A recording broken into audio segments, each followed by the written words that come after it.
Yo, you never really know. Okay, let's just get into it. Okay, you ready? Yep. What's up, guys? Welcome back to the 7th episode of Soko.chats podcast. I'm your host, Ben Soko, and I am joined by my amazing friend, Omar, as per usual.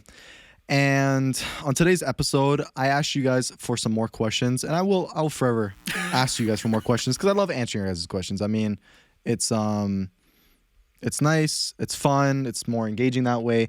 Because Omar and I are always gonna have an essay of questions to just answer and talk about. And so, guys, this week I only got one question again. I start my life, guys. I'm starting to give up on all of y'all right now because every time I ask you guys for questions, literally a handful of you actually ask me questions. And big shout out to, if you know who you are, you know who you are, But guys, definitely come through. If you guys want to ask me questions, you can ask me that on my Instagram and Snapchat, which is at soko.chats. And my TikTok is _Soko_. So go follow me on there. Omar's TikTok is callme.gaskin. So callme.gaskin. And I believe it's the same thing on Instagram too. Yes. Yeah. Unless you change it. It's because I have two different accounts. But like the callme.gaskin ones is the same, right? I think it is. Yeah. Anyways, you know guys, what? I'll put it up on screen. I'll put it up on screen. It's just look for it afterwards. But anyways, guys, before we jump straight into the video, guys, leave the video a thumbs up. Please, please, please. I'm telling you guys, it truly does help the video get pushed out to more people. Because I did have one person that subscribes to me now that actually found my video through recommendations on YouTube, and that couldn't have came without you guys actually liking the video and commenting. So, guys, like the video right now before the video even starts. Okay? I don't even care if you're not gonna watch the video. Just like it, comment something.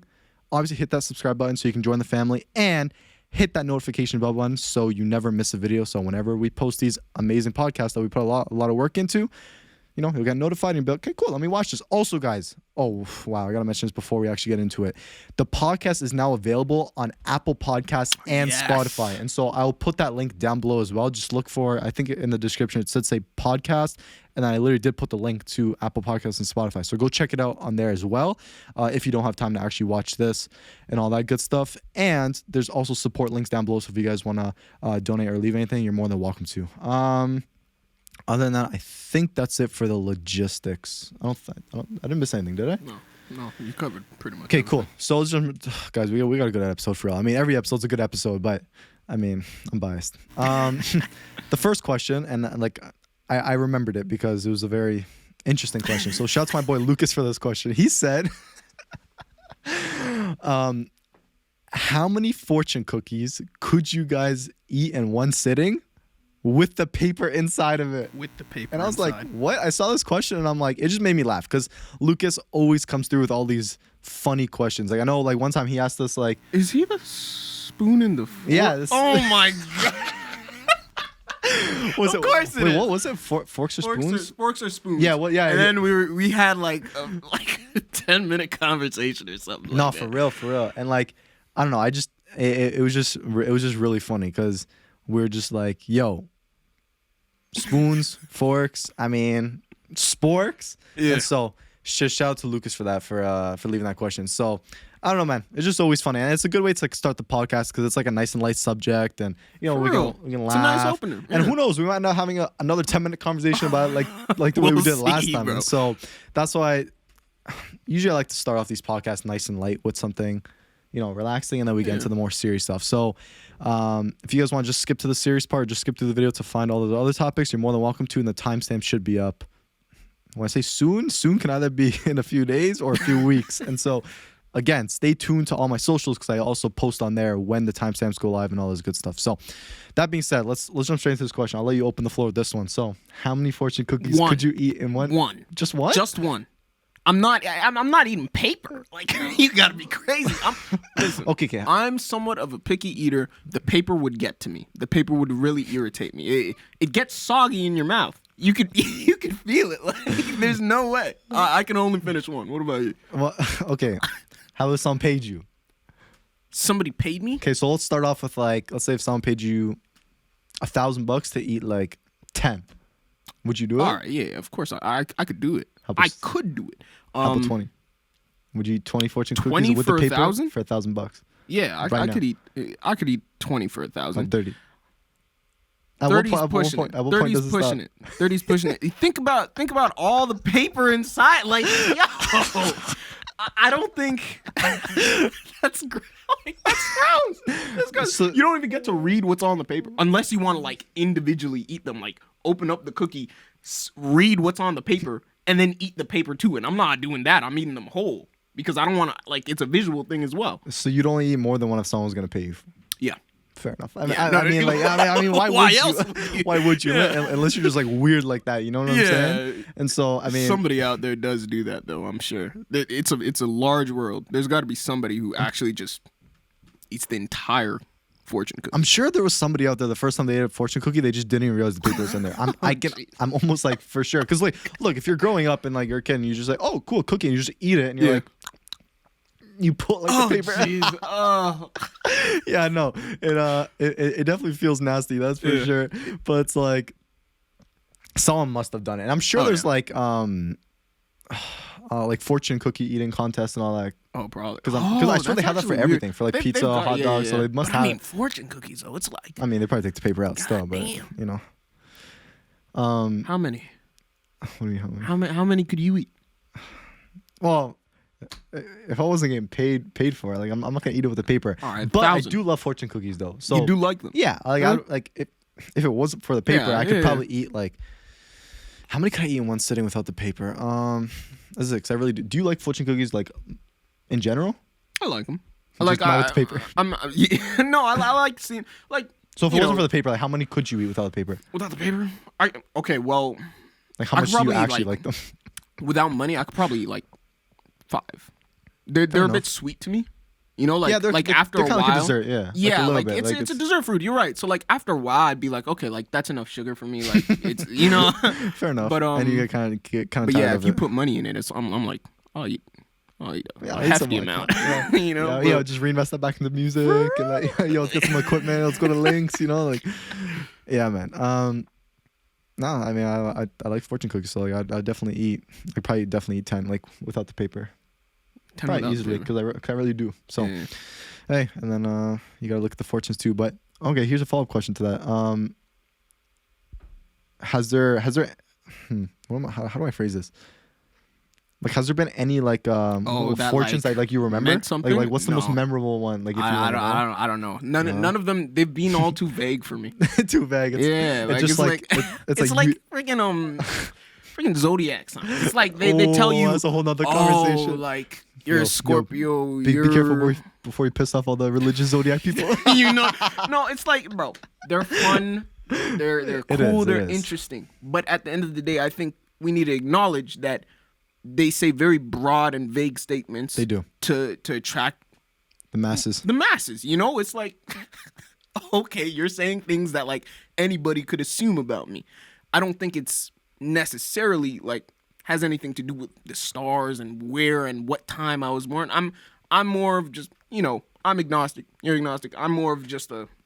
You're just living life, man. Like everybody's What different. made me and, this like, way is biologically, like my genes and my experiences and where I grew up and that sort of things. Like what I could actually say that influenced me, that influenced me. The stars, Nah, didn't play a role. Nah. probably not. No. For me But, at least. but man, like that's a huge business though. Whoever's started yeah. the whole zodiac signs, like yo, Bro, that's the thing. I have a Scorpio freaking pendant thing. Like a little Probably one. looks sick, eh? It looks cool. That's the thing. I'm like, yeah, for Yeah. that sort of stuff, yeah, I'll buy in that. And like, give me a Scorpio thing. I'm a Scorpio. I'm a proud Scorpio, but I'm not like a religious Scorpio. That's different. You Yeah. feel me? So But it's funny because like as you were saying, like with some of the stuff they write and how it's vague, the funny thing is that like no matter which one you read, you can find something to relate to it. For like real. like what like you could be what's the stereotype of Scorpios? Like- vengeful, apparently. Vengeful. So yeah, so It's each like, of us can find bro, something vengeful. Humans in general, we all have the capability to be vengeful. It's like it's a self-choice thing, Yeah. whether or not you. And I don't see myself as vengeful anymore, at least. But the funny thing, anyways, but that's the thing. It's like when people read all of those descriptions, Gets into their head. Yeah, it gets into their head. But there's also situations that you're like, okay, I can relate to that. I can relate to, but like this sign, I can relate to that too. Or I can relate to this too. Well, yeah, because it's designed like that to like get you hooked and be like, yo, it's so true. But I don't know, man. Sometimes it's kind of crazy, like how accurate they can be. Oh, yeah, like, of course. In that sense, and like, I'm like, does zodiac really exist? I'd like to but I'm like, nah. play devil's advocate just because I know there is, just because some, like, one of my friends, which is also the weird thing. The weirdest thing to me is, like, it always tends to be girls who are really into the zodiac. Like, I haven't met a guy who's, like, really into zodiac signs. That's facts. It's very, very weird. I have a theory. Right? I kind of have a theory that, okay, well, not really a theory, but do you think it's that way because, generally speaking, women are more emotional and men are more logical? And so, yes, because of that, yes, they like when they're thinking with their emotions, they're just like, oh, zodiac, like, oh, I can relate to that. I can feel it. I feel it. I feel it. I feel it. No. And for men, it's like they're logically, okay, how can that actually be true? I think it's all just a target audience thing. It's like facts. The companies definitely know about because, of course, I was watching Jordan Peterson and he was talking about the differences between men and women and how men are more like tool oriented and women are more like people and emotional. Not to say that they're not logical, but their thought process is different than us, right? So I think the companies, they take that information and they're like, okay, like women across the board, or not across the board, but majority of women think this way. So we could just definitely rope them in with these vague sort of, what's the word? Statements. There we go. These vague statements and some money racket, It's like, that's true. It's easy. It's really, really easy. Have you seen any of the freaking Instagram accounts or TikTok accounts? It's like it's easy. It's hella easy.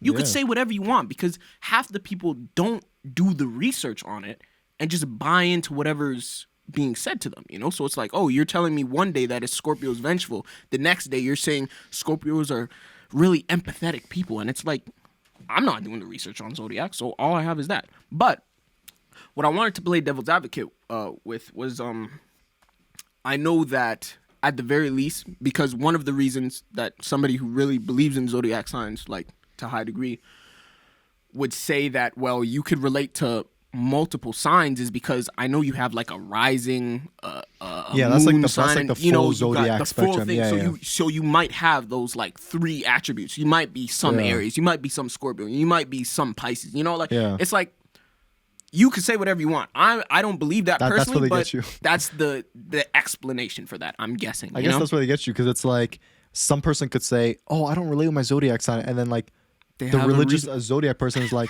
yeah, but did you check your rising?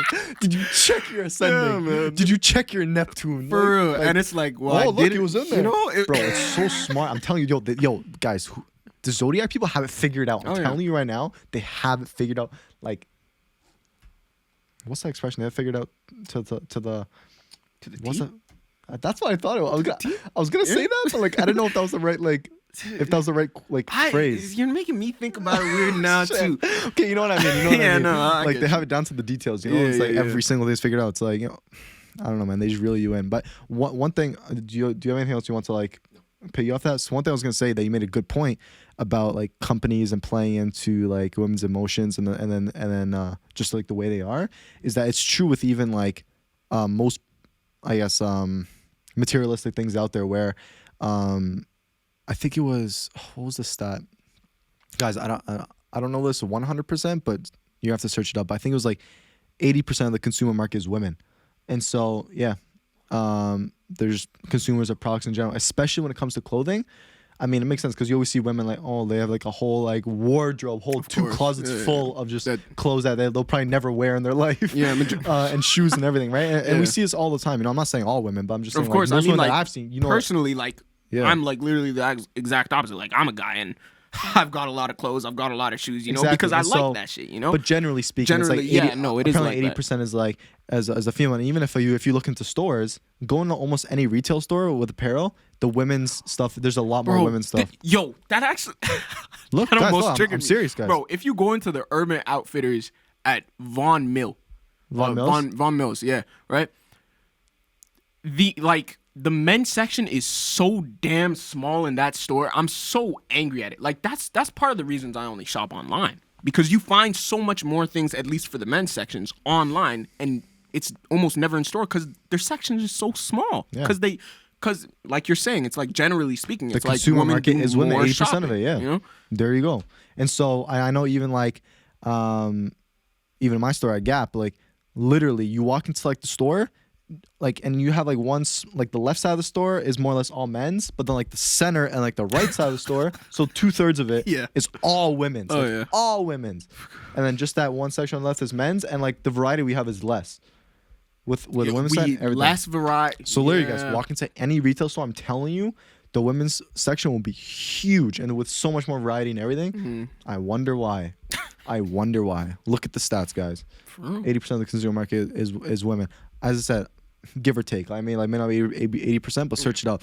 But it's true though. I mean, it's like with us men, we're more into just, you know, The tools sort of thing, like PlayStations, freaking soccer. You know, like we're generally speaking, we want to do things, whereas women, they want, like what Jordan Peterson was saying was that they're more people oriented, which leads them into jobs like being teachers. You know, like not high school teachers, elementary school teachers, or like nurses or stuff like that. You know, like that's what leads them into those jobs, and that's why there's such a high sort of or it's just like the ratio it's like 70-30 for men, like for nurses and like elementary school teachers, because like men just generally speaking aren't as interested in that sort of stuff, you know? Yeah, and that's why we have that wage gap, and that's literally the example they use for the wage gap, and that's what Jordan Peterson was saying as to why we have one, because women are more likely to go into lower paying jobs that revolve around, you know, helping people and others, as opposed to men when they go into engineering and more dangerous jobs. And so that's the disparity, and that's the argument they use, you know. And yeah, it's true. I mean, like, and look at our society, you know. Men are more risk oriented sort of thing, right. You know. So it's like they have those high risk jobs that could possibly kill them, but of course that's gonna pay more. I mean, shit, what are you risking your life for then, you know? And I feel going back to like the consumer thing, like one thought that came to mind is I feel like men, and I could be wrong, I don't know, men tend to spend their money more on practical things that are more practical that they can like really utilize. I could be wrong about that, but like I don't know, I feel like that makes sense, because look, like we're more likely to like also reinvesting more into like, you know, either like getting a house or starting a business and all this stuff. I'm not saying women can't do that, but I feel like men tend to do it more. Yeah, tend to do more because they're thinking more of their future and having a secure household. And also kind of comes back to biology. It's like we're here. We need, you know, we're when you think of it, most of the time people are saying, or men are going to say, I need to support my family. Yeah. Rarely are you going to hear a woman say, oh, yeah, I need to make all this money to support my family.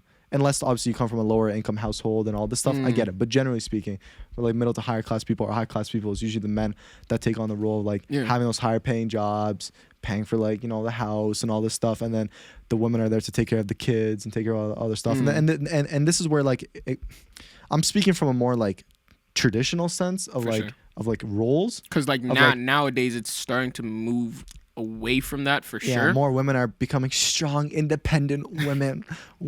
Yeah. So guys, thank feminism for that. I mean, I don't know if that's good or bad, but wow, that's a whole nother conversation. But like, even on the Fresh and Fit podcast, man, like I've been seeing just so many arguments how like just about how much better life would be if people more stuck to more traditional roles of like men making the money and taking on the responsibilities of like providing, and then the women taking care of the kids and taking care of the household while the guy goes out and does his thing, you know.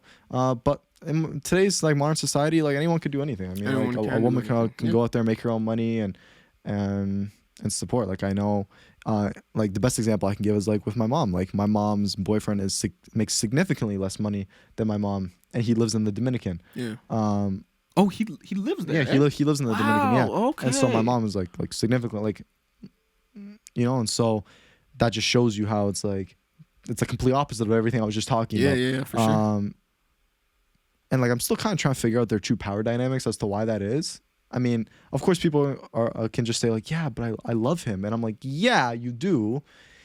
but I feel like there's more to it. I don't think it stops there. Like I don't know. Like I always think back to like even like psychologically wise, is because like you feel you have more power, or like because you can control more. Like I feel like it also comes down to that as well. That's why it's like for me, it's like I get the love is there 100%. You love someone, you're like, okay, I want to do everything for them, even if they make less money.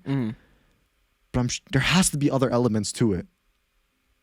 Well, I mean, do you think it could be like, because I don't know too much about like wage gaps in terms of relationships, right? But it could be a case where it's like, and I don't know, like, correct me if I'm wrong, but like, let's say your mom, she first had like relationships with people around the same wages, right? No, she didn't. Like even like with my dad and stepdad, they always like made a lot more. And then my mom has a great story. Let me actually tell you guys the story. So remind me to get back to that conversation about like the money between my mom and my dad. About the two things. No, we'll get to that too. But like what we're just talking about right now, because I want to talk about my mom's story. Yeah. But I think you were saying something about like wage gaps, right? About like how. Yeah.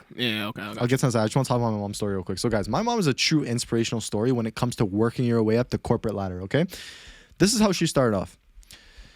So way back in 1999, 2000, a year, 2 years before I was born. She lived in Seattle, so she moved from Sarajevo, Bosnia to Seattle, and that's where like my mom actually met my dad. And she started working in Starbucks at the airport back in 2000. I was born, and while I was born, she ended up finishing her 2-year associate's degree at Columbus State College. And in the meantime, my dad had his own business, so he was running his own cable business, making good money, like 6 figures, whatever. And you know, whatever.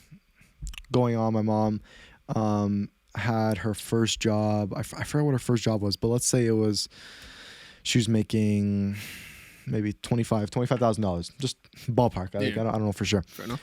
And then, you know, a few years later, they ended up splitting. I ended up moving to Toronto. I came here, and one of her very first jobs here, I think she was making, let's just say 35 or 40,000, right? And then every few years or so, she would get a better position. She'd ask for more money, and she just kept working her way up. So she went from 35 to 40. Okay, cool. Now she went to like 55. Cool. Then she went to 60, 65, 70. And throughout this whole process, my stepdad always made 6 figures. So he was just chilling there. And then over the next, 10, 15 years, my mom just kept working her way, working, kept on working her way up the corporate ladder until now she's making 6 figures. And so there's nobody out there that can tell me, oh my God, I can't make more money. Oh my God, I can't do this. Yes, you can. Like, yes, you can. My mom literally proved it. She was busting her ass to get interviews. So she was always, not as busting her ass, but she was always applying. Yeah. Many people apply to a few places and they're like, oh, I'm not getting a call back. I'll give up. Many people give up way too early. Bro, you need to apply to hundreds of places. I'll keep updating your resume. Keep on finding that better position and asking for more money, because then from there, once you're at that position, okay, cool, that'll give you leverage to negotiate up. That'll then at that point give you more leverage. It's a whole cycle that continues as you keep working your way up. And so I'm not gonna let anybody sit here and tell me, oh, I can't work my way up. Yes, you can. My mom is literally an inspirational story when it comes to literally just doing that. Yeah. And if you want to spend the next 10 years working your way up to make 6 figures or more, do it. Or if you want to invest your time and money into starting your own business and kind of like shortcut your way there, and just because like that's the thing, business is the more quicker route of getting to 6 figures, assuming you really put in the time in the next 3, 4, 5 years. So she played the long game. So she played the long game, but she was okay with that because like jobs are easier than running your own business, Oh yeah. And so that being said, she was willing to play that game, right?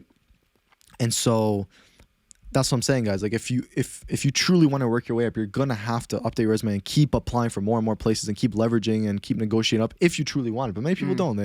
They might end up finding a partner that makes more money than them, and they end up taking care of the bills, and they can just focus on something else. Cool. You got to figure out what your lifestyle is, and then work around that, right? Yeah. And so with my mom, it's like she just wanted to make more money because she knew like she could provide more for me, and then that could lead to better things in the future, maybe putting money aside for school or retirement or whatever it is, right? Because the more money you make, the more leverage you have for other things in life, right? Sure. And so as I said, she was working her way up as my stepdad always made 6 figures, and at one point their salaries ended up being the same. And so that is inspirational. That is very inspirational, right? And so that's why I'm not gonna sit here and let anybody say any different, and she just proves it. And I've told the story many times because people sit back and they find any excuse not to put in the work to get a better job or to start that business. People don't want to put in the work. No. So they'll just sit there and blah, blah, blah. Oh, I can't because of my family. I can't. Oh, yeah. Oh, we were talking about this too. Remember how you were saying about like people will use... I know what you're talking about. The accountability shit, right? You know how you're using an example like, oh, because I'm black and like the societal... I know exactly what you're talking about. You want me to go into it? We'll get into that in just one second. Gotcha. So a lot of people would rather just talk and not actually walk the walk, you know? Yeah. You can talk the talk, but unless you can't walk the walk, nothing's going to happen, right? For real. Because it's easier just to stay in your job. It's so easy just to sit there. It's easy to wallow in your sorrow and just like blame everything on external forces, but there comes a point in life where you need to acknowledge what reality is, the reality of your situation, whether it's a good reality or a bad reality. Reality is reality, and all you can do is make the best of whatever reality you're living in. That's all anybody can do, and that's what your mom did. She was like, all right, this is what I have to work with. I'm gonna go to 100 interviews, keep updating my resume. I'm gonna work up the corporate ladder. Yeah. And once I do that, it takes time, but it takes time, but she played the long game, and she had a goal in mind, and now she's right up there with your. And she's still doing it. Still working. The drive she's never made stops. 6 figures, and now she's just trying to get to like the upper 6 figures now, or mid to upper 6 figures. And so that's what I'm trying to say. She's gonna. At one point, she's gonna stop because like. Once you get to a certain role, let's say if you get to like a director position, you have a lot more responsibilities than just being like a senior something. Like my mom's a senior email marketing manager, but some companies have like a director of email marketing or director of CRM or stuff like that. And so my mom, she doesn't want to get to that point, so she's about to cap out soon. But she's completely over. She's making 6 figures, and so she's happy making that more money, you know? Yeah.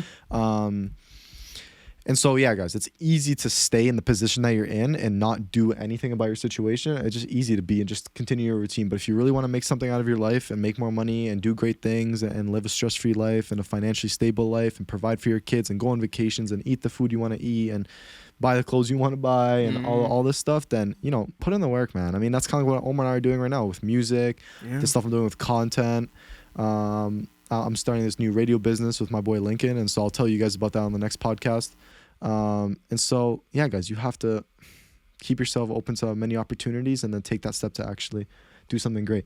I want you to get into what we were talking about, how people use their as a minority as as an excuse. So get into that. So because this will connect to what I'm saying. I think just like I was saying before, how people use external forces as a sort of excuse as to why their life is going so poorly.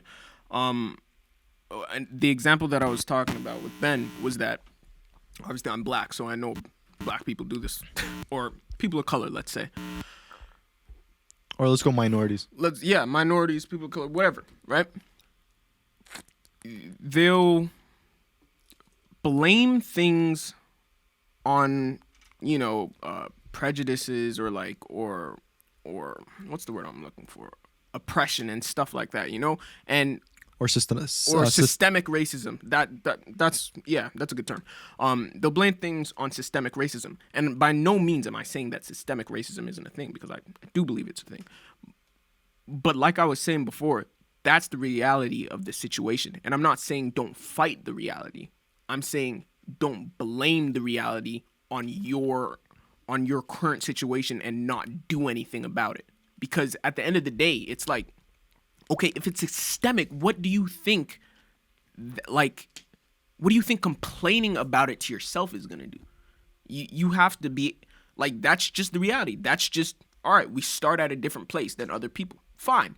But that doesn't mean that we can't end up in the same place as them, That doesn't mean that we can't achieve whatever our goals are. That you have to make the best of your reality, just like I was saying. So, you can't just sit in your sorrow. That doesn't get you where you want to be. It just wastes time. Exactly. And so, this is gonna sound brutal, but just shut up and put in the work. Literally, or just keep blaming it on other things, because it's easier to do that. So, and another thing I want to say is, and I think I was watching a Fresh and Fit podcast the other night. I think who made this point? It was either Fresh or Myron made this point. They were saying how, bro, who cares who the prime minister and president is? It's not going to affect your ability to get a better job or to start your business and put in the work and make something great. A lot of people are like, oh, I can't do this because of a little bit higher taxes, or I can't do that. Like, bro, what are you talking about? Fam, like, it's going to have and, you know, some of y'all might agree to disagree, but depending who gets prime minister, or in the States, a president, it's going to have a very little impact on your ability to make your dreams come true and to achieve your goals and get that job or start that business. Very little impact, very little. But because that's like a hot topic of like, oh, like, what are you going to do for small businesses? What are you going to do? Okay, yeah, it's going to help a little bit. They can help you, but it's like that doesn't that's not affect you. That doesn't make it so that you can't. And like, if it does affect you, it's going to be so minimal that like, I highly doubt it's going to have a big change. And to the point where like, damn, I can't do that now. Like, what? So that's what I'm saying, guys. So like, people blame too much on external forces, but you know, that's that. Yeah. I guess that was a good conversation. Started with freaking fortune cookies. Man, I mean, that's what we started with. This is why I love the podcast, because we get to branch off into so many different things. You never know what and just we'll have good talks and sooner or later. So guys, this is so exciting because like I really want to talk about this, guys. I can't wait to build my studio. So every time you guys see the podcast, this might be the first podcast you're watching, or this might be the 7th episode you end up seeing. But regardless of how many episodes you've seen us shoot it in different places. You've seen it mainly in Omar's backyard or in front of his house or something, which is cool. Honestly, I love shooting outside because it's actually a vibe. We're not able to. Tuesdays, man. or it's not even Tuesday. It's just this week. This week is just gonna be raining. Yeah, guys. I don't know why. Every time we want to shoot a podcast, it's raining. Like, that's why I had to cut the last episode short.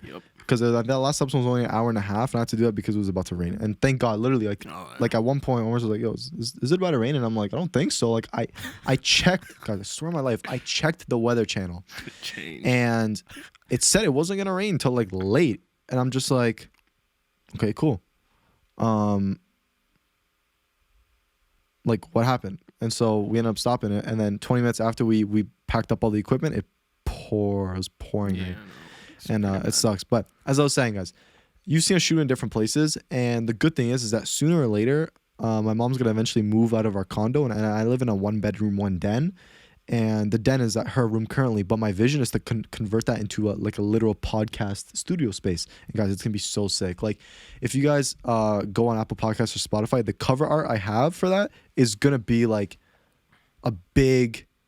That I'm gonna have that, but in real life, it's gonna be like an actual sign on the wall. You know how like businesses have like those neon lights, and like you see like their actual logo outside the stores, or just different places. It's gonna be like that, but in the studio. So behind the camera, it's gonna be like right on the wall. It's gonna be so sick, guys. And I'm gonna put like sound panels. The table is gonna be like my branding, guys. It's gonna be so sick. But in order to get there, I need more money, and I need my mom to move. And we're in the works of that because I have a good feeling that I'm gonna start making some decent money soon through the radio stuff I'm going to tell you guys about, and the music stuff, and hopefully content eventually. So I'm going to be reinvesting a lot of this money, and so that will allow me to, one, pay for my bills, which is number one, but number two, to actually build the 6th studio. And then every podcast after that, it'll be in there, and then Omar will come over, and guys, we'll go crazy with it. And honestly, like, it's going to make everything so much easier, because what you guys don't see when we do these podcasts is the whole setup. Like right now, if you see what I see from my view, I have the camera that's in front of me. To the right of me, I have my computer, and I have my phone on a tripod. So we're actually live on TikTok as well, and live on YouTube. So if you guys want to catch it on there, just remember that for next time. And then on top of that, we have cables running everywhere. So I have a cable for my camera that's going to my computer so I can record in the OBS. Then another cable that's connected to the battery into the camera that's connected to the outlet. And then I have a drive that's in my computer. Then I have the interface behind my computer. And it's a lot, guys. And I have this big ass bag that I bring everything in. So this bag is probably let's say 4 feet tall. And I have my interface. I have another camera. I have lights. I literally have everything in there. And so I literally have to transport this whole setup to Omar's place, which is okay. I don't mind it because it's I can conveniently put everything in there. but it's also inconvenient at the same time and inefficient, you know? And so that's why I can't wait till I have the studio so I can just set up everything and not have to worry about it, and we can let it go crazy with it, you know? And then if we want to do special episodes here and there, like in a certain place, we can definitely do that as well, and that'd be cool. But guys, it's gonna be sick, and so I can't wait to actually build that studio, and it's gonna be cool, guys. So guys, road to 1K subscribers on YouTube, guys. Let's get there so I can start monetizing, so I can reinvest a bunch of that money back into the studio. And yeah, I guess that's that. But how did I get into the whole talking about the studio? I have no idea how it's set. I have no idea. Like, this has been like a branch off. Wow. But you know, okay. Here's another thing. Like, speaking of branching off, I forgot who it was. Somebody. I'm trying to remember. It was someone in my TikTok family. Oh, who said it? I don't know. Because I want to give them a shout out. I think it was. God, it may have been Tate. It may have been someone else. I don't know. But they were saying, I was talking to them about the podcast, and they're like, yo, one thing I love about your podcast is that you guys branch off into so many different things. Oh, yeah. And so what we're doing right now is segueing into so many different topics. They actually like that. And like, I'm like, that's cool. Because I like it too, you know, because it makes for a better conversation. Because we have so many ideas that come to mind that we just want to say and put it out there, you know, and then like that'll connect to that. This will connect to that. And there's just so many different things, you know. And it's cool that way, you know. It is cool. We get to cover a lot of different things and just put out value for you guys, and you guys might connect. You guys might relate and connect to one thing we're saying, and maybe not other things, or vice versa. Like you just never know what you're gonna hear on this podcast, and it can pertain to so many different people because we can all connect to at least something we're saying, you know, and in different levels and all this stuff, you know. So yeah, that's that. But I do want to get into two situations that happened that. There's some pretty good takeaways, and I was telling Omar the situations before we started the podcast, but I really want to share with you guys because I think you guys can not only relate to it, but there's some good pieces of, I don't know, maybe advice, but we'll just go off and we'll just see what comes to mind. So, I'm just trying to think about this, guys. Just give me a sec. So, okay, this situation happened with one of my friends. So there's a lot of friends I've known since like for a long time. Like a lot of my friends I've known for, I want to say minimum 5 years, like majority, like my close people, between like 5 to 10 years, whatever. So this friend I've known for like a solid amount of time too, right? And you know, we've chilled and we've had a lot of great conversations and all this stuff, and we know each other to the point where, you know, they know the way I am about, you know, my demeanor, the way I express myself, the words I use, what I mean, what I don't mean, and you know, they know I'm a straight up person. You know, I don't mean harm or foul or anything, right? And so, guys, keep that in mind because it'll play an important role in a sec. And so, when you really know somebody, you know, anyways. So one morning, I'm at work, and this is actually I want to talk about this too. So I'm at work. So guys, here's a little tip. I don't know if it's a tip, but this is something I do at work. So usually I only work once a week at my retail job because like I'm doing a bunch of other shit outside of my retail job, like, you know, doing the content stuff, doing music. Now I'm about to do the radio stuff. And so when I go into work, I have a 4-hour shift. And for a 4 and 5 hour shift, you get a 15-minute break. And so one thing I like to do is and I work from 6 to 10 in the morning. And so I literally wake up at 5:20 and then I end up leaving at 5:30 and all this stuff. For me, I don't mind it because like, damn, yeah.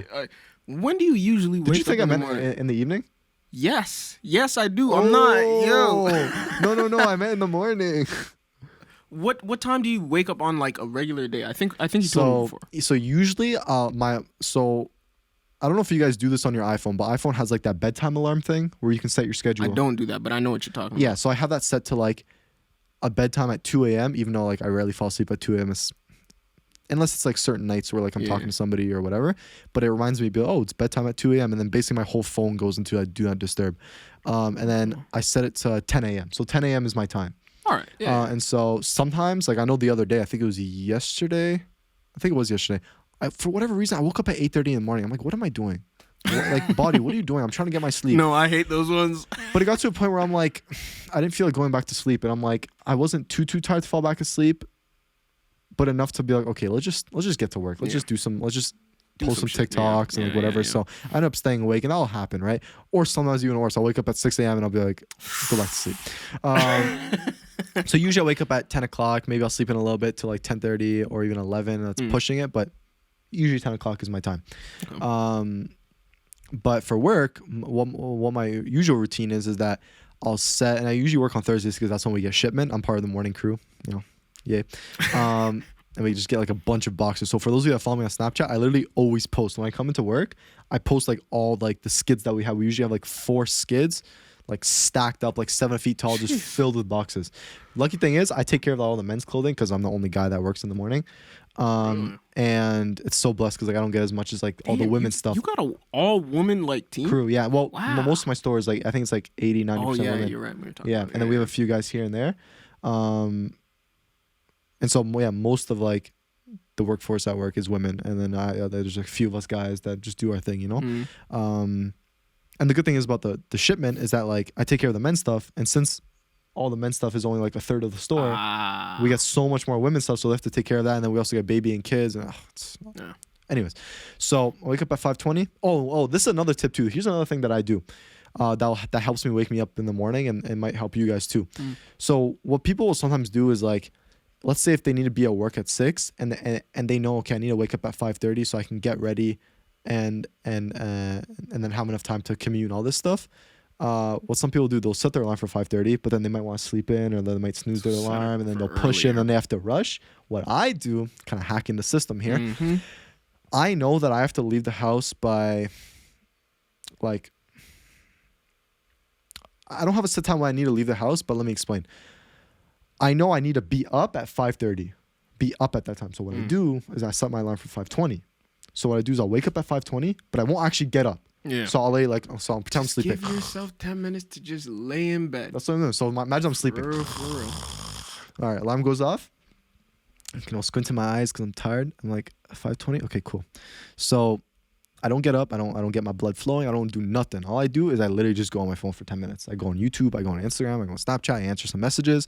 And that kind of gets me awake and kind of gets me, okay, I'm aware now. And then as soon as 10 minutes goes up, 5:30 hits, boom, I'm up. I put on my clothes on. I'll take a piss if I have to, and I just leave right away. And so I'm not really in a rush, but it gives me enough time to just get ready and go. So that usually happens within like 5, 6, 7 minutes. No, you can keep going. Because I thought you were like. No, I was just gonna ask you, like, do you shower in the nights or the day? Say it again. Do you shower, like, are you a morning shower person or a night shower person?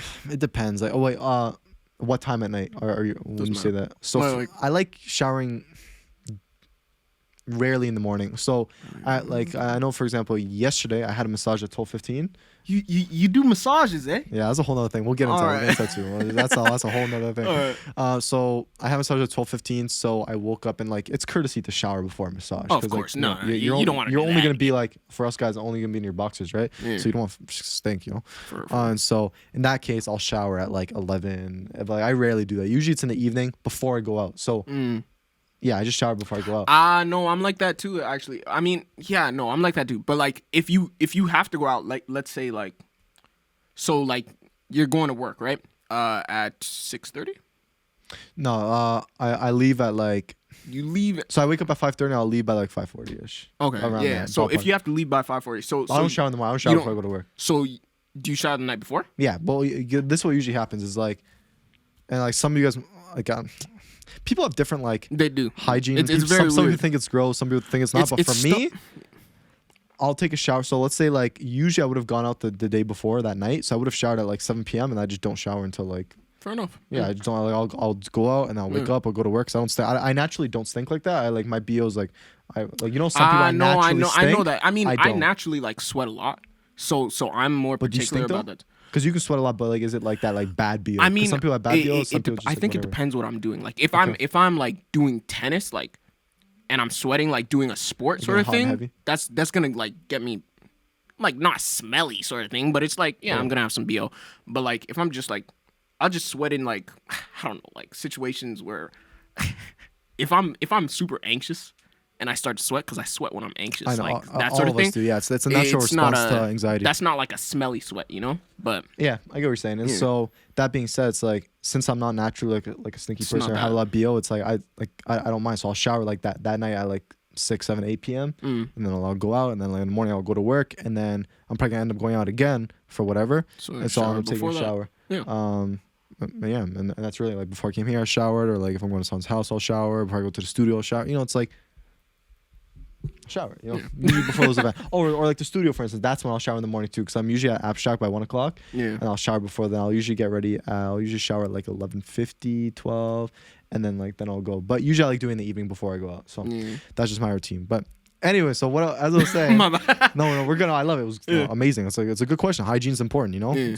So yeah, guys, like rule of thumb, like. Just shower before you go see people. Yeah, please. Like, do a whole 9 yards, because like not only do you want to look presentable, and that's like, but you want to smell good. Yeah, you want to smell good, and that's you know, a big thing. and if you want to be a little extra and throw in some cologne, that's good. I mean, that becomes more important like as you get older, like with like the workforce, and like even now for our age, it's cool too. Like, I like to put a little bit of cologne, and like just you want to smell good, It's like hygiene is really important in the way people view you, because it's like when someone's stinky, it's like, ugh, I don't want to be around you. It doesn't matter, bro. It doesn't matter how good you look. If you stink, nobody is gonna want to talk to you. It's same with your breath, bro. Yeah. Same with your breath. Make sure you're brushing your teeth, please, bro. At the very least. Guys, gum won't do the trick, bro. Gum won't do the trick. And the funny thing is, it's like we've all been there. Where like we've been caught lacking. Like all of us have been there. Where like we forget to brush our teeth, whatever, and all of a sudden we try covering it up. We've all been there. But it's like a good rule of thumb is like at least brush your teeth. Like I mean, like for me, like I'm extra with it. So like I brush my teeth, and then I use my mouthwash, and then even after I use my mouthwash, I use my tongue scraper, and then after that I floss. Tongue scraper, I want one of those. So it's like I'm extra with it, but and then I'll even throw gum on top of that. Gum on top, yo, bro. But the gum on top makes sure it lasts. That's what I think, because I do like my gum, but I just make sure, like, because I'm the type of, like, I feel like I've gotten complacent with my teeth because I've never had any braces. Have you had braces? Yeah, I did. 2 years. You did, right? 2.5 years. I've never had braces, and whenever I go to the dentist, they always compliment my teeth. Like, oh, you have such nice teeth. And I'm just like, bro, I used to be insecure about, like, the color of my teeth. But, like, they're always like, yeah, you have such good teeth. So I'm like, all right, yeah. Like, I used to, like, brush my teeth. Like, I brush my teeth, like, really well. Like, I spend the whole 2 minutes, I'm very thorough sort of thing. But flossing is just tedious, And I know I used to never do it. I just started this year. Me too, bro. But I started doing that. But like once I brush my teeth, and I'm like, all right, I'm feeling good.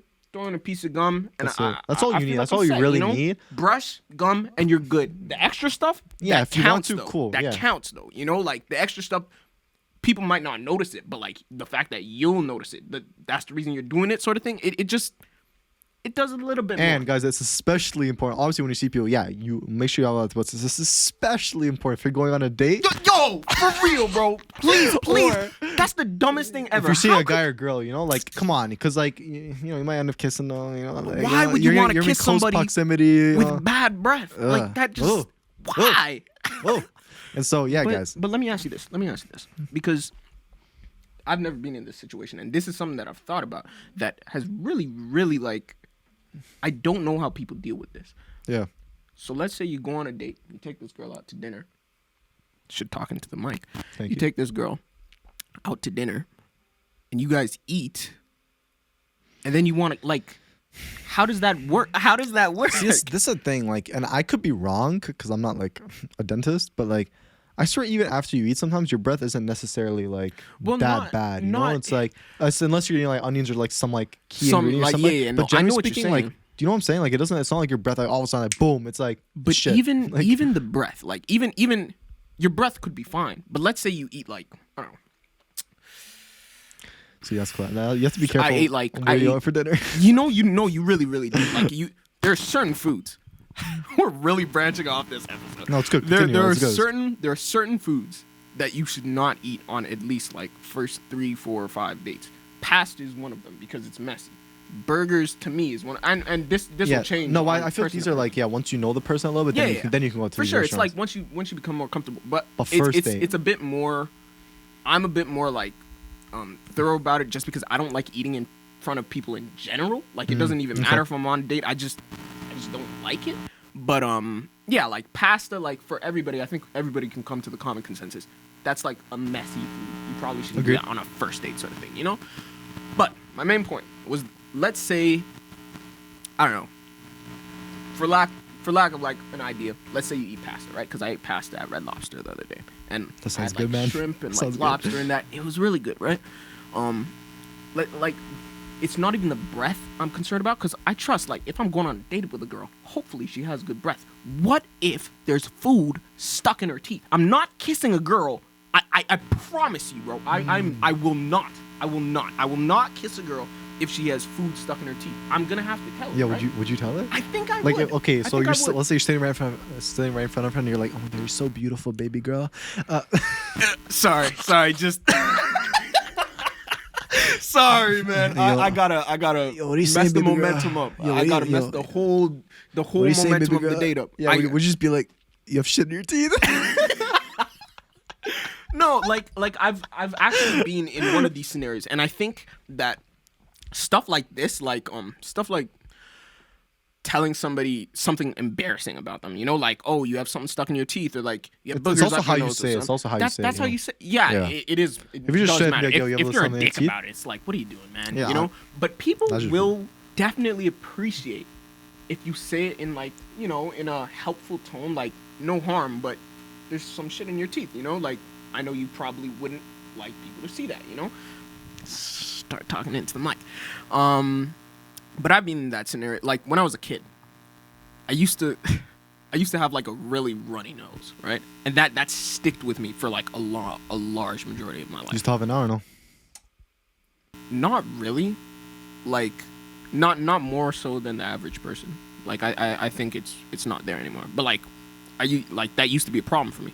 So, like, and I used to be talking to this girl, and every now and then she'd actually tell me, like, oh, you've got something in your nose, and, like, I'd get really embarrassed, and, like, I'd actually go to the washroom and fix that shit. But she'd say, like, she'd in tell a me helpful way, right? And you know what? I really, really appreciated that. Like, that made me feel like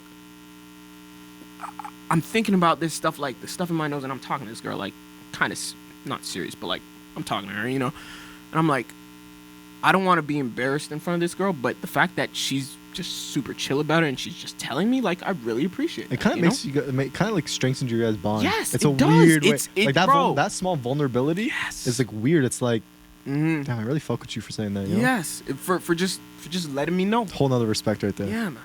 So and that's why you can that's why on each other, I tell the girl on the date, like, of course, like, in a nice manner. But yeah, you got some shit in your teeth. I probably wouldn't say, like, I'm not gonna kiss you till you get that shit out of your teeth. But I'm not gonna say that. But, like, you should be nice about it, because she doesn't want to be walking around with that either. So for real. But, like, I'm just thinking, if she leans in before I could say something. No, bro, you would know, like, right after you ate, because you like let's say if you're eating dinner and then, and it happens then it would be like you'd see it in her teeth, then you'd call it out there. Like, you'd kiss at the end of the night. Like, you'd see it before you kiss her. Like, the odds of that happening are like, yeah, you're right. And I mean, if it was gonna happen, it would probably be, like, later in the relationship where you're already comfortable and you're just like, hey, wait for it to start. Like in a situation, like, I'm saying, like, if we ordered food, if me and my girl ordered food and we ate pizza, and we're chilling on the couch, and she leans in, it's like, wait, you've got, like, a piece of it. Yeah, that's later in the relationship. That's what I'm saying. We might just say fuck it, Fuck it. I like some pepperoni in my girl's mouth. So yo, a little bit of protein, bro.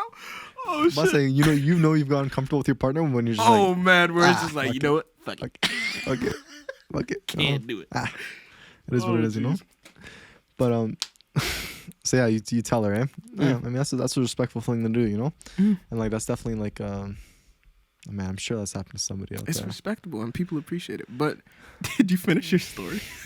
We'll get to that. But, like, I feel like I still want to talk about some more stuff about, like, the date stuff. But yeah, hygiene, super important on dates, guys. Yes. So if you're a girl or guy, brush your teeth, go a little extra with it. Make sure you look presentable, look good, make sure you at least ask them what they're gonna wear, like. Or you can tell, like, if you're a guy and you want to take a little bit of a lead, you can be like, hey, like, I'm dressing more casual tonight, like, wear, like, something like this. And then you guys match. Because you don't want to be, like, you don't want to be on different levels when it comes to, like, your appearance. That's like, that's casual, and then you're more formal when it comes to dates. Like, make sure you, like, if you're a guy, make sure you tell the girl, be like, hey, this is what I'm thinking. Like, I'm going to be wearing, like, a hoodie and joggers, like, wear something similar. I mean, you probably wouldn't do it on the first date, but you definitely do that later on, like, when you're comfortable with each other. But for a first date, like, it doesn't hurt to tell them like what to wear. I mean, girls appreciate that actually because girls have so much selection of outfits and they're like, oh, what do I wear? I don't know what to wear. Like it, and they're always asking their friends, should I wear this on a date or should I wear this on a date? They're always like that. Like all females are like that. And so if you just tell her, should I be like, hey, like wear something like this? They'll be like, oh, cool. Done. And then you guys will match, you know? For real. And therefore you guys can look cute together. Like you guys might take some pictures together and like depending on the occasion, you know, it's cool. And so yeah, just being able to match that. Hygiene important, yeah. Where are you taking a girl on a first date? Oh, perfect. So I was literally gonna talk about it. I was literally about to say that about like where to take her on the first date or him. Yeah. I mean, when I say take her on a date, it's kind of like, you know. Listen, anyways, first dates, I wouldn't recommend restaurants. Me either. I wouldn't. And not movie theaters either. You want something light, something small, something chill, where you can have fun and connect with the person. Whether that be like I gave this example to someone the other day. Like, if you don't have a lot of money and like something small, you can literally just go for a walk in the park, go get some ice cream, then go for a walk in the park, sit down, have some deep chats, maybe have a picnic, and then do some other things. But those are probably like the simplest things you can do. Or like just go get some McDonald's or something and like just chill, you know?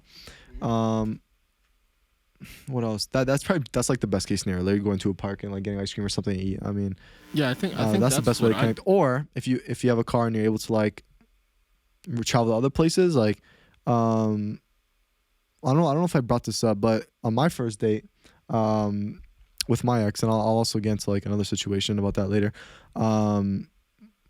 Man, I made the first date so amazing. Because for me, I'm a fun guy. I want to do fun things. I want to get out there. I want to be able to just be my extrovert self and just like make her laugh and all this shit, right? So, a week prior to our first date, my ex and I, like, we talked like almost every single day on FaceTime and have FaceTime sleepovers and all this good stuff. And I told them like, yo, like, are you down to do like an IKEA date?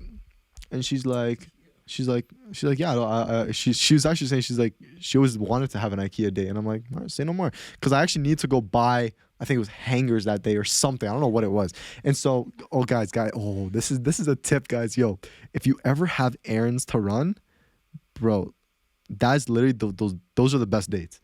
If you have errands to run, look, yo, guys, and also look at this. You're killing two birds with one stone. You're getting shit done off your to-do list, for real, and you're making the most out of it with spending time either with your friend or with a potential like, you know, partner, you know? And so literally, if you're ever like, oh fuck, I need to go get food and I need to go buy a few things, literally make that a date. Yeah.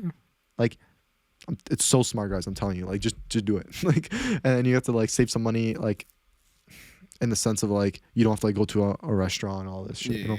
And you can connect and have fun that way. Cause look, so for me, IKEA date. So I ended up meeting up with my ex that day.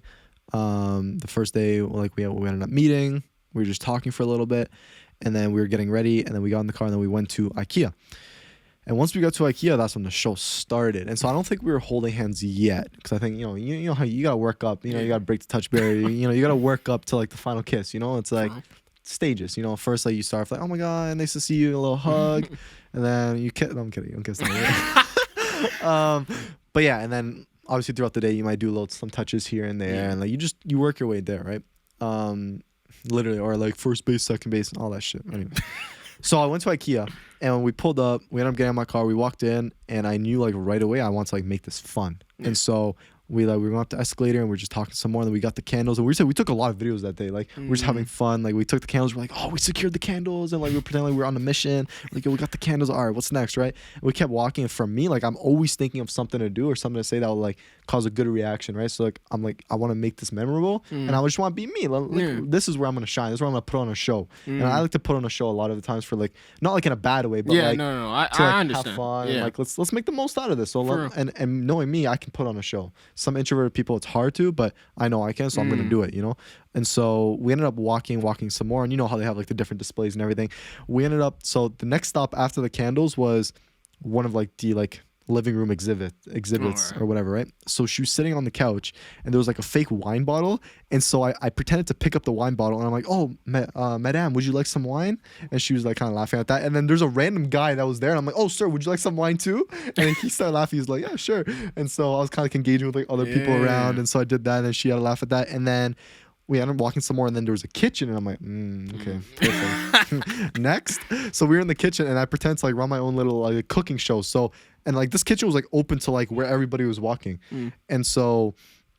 We got in the kitchen. She was standing next to me, and I'm just like, and I was just talking to like emptiness, right? And I'm just like, "What's up, guys? Welcome back to another." Literally, what like kind of like my intro, you know? I'm like, "What's up, guys? Welcome back to another show. Today, we're gonna be cooking some like pasta ravioli, blah blah blah." And then like, it's funny, some random lady was there, and she was like pretending to take notes. She's like, "Uh huh, Oh yeah. yeah." And so she was like, "Yeah," and she was like kind of having a laugh, and like my ex was there too, and so that was like. Another thing. So we kept walking, and like guys, I'm telling you, IKEA, you can do so many different things. Like those are just like 2 things. So going on, I think I ended up seeing like the bed section. So we ended up walking by that, and I ended up jumping on the bed, and like I told her like lie down next to me or like something like that, whatever, right? Had a little fun with that.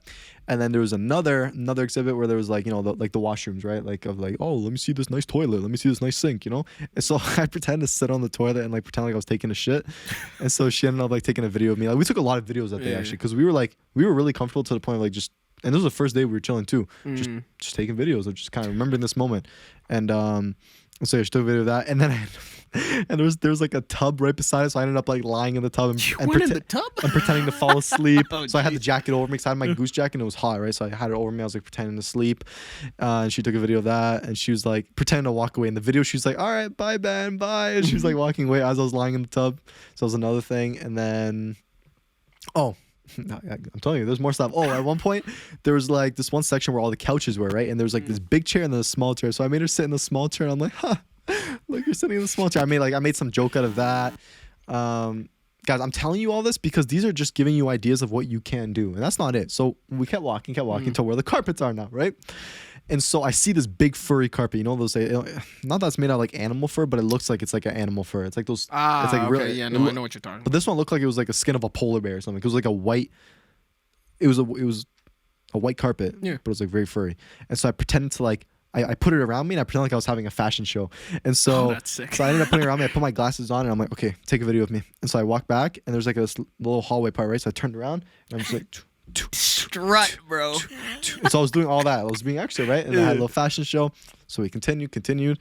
And then I think we ended up getting to like where the kids' beds were. Like, I don't know why, but this the kids section, right? And there was like a bunk bed, and I ended up lying down on the first one. So imagine my big ass self on like a kid's bunk bed on the first one. So I ended up doing that, and then this is the last thing that we did. So. I already did a lot up until this point in IKEA.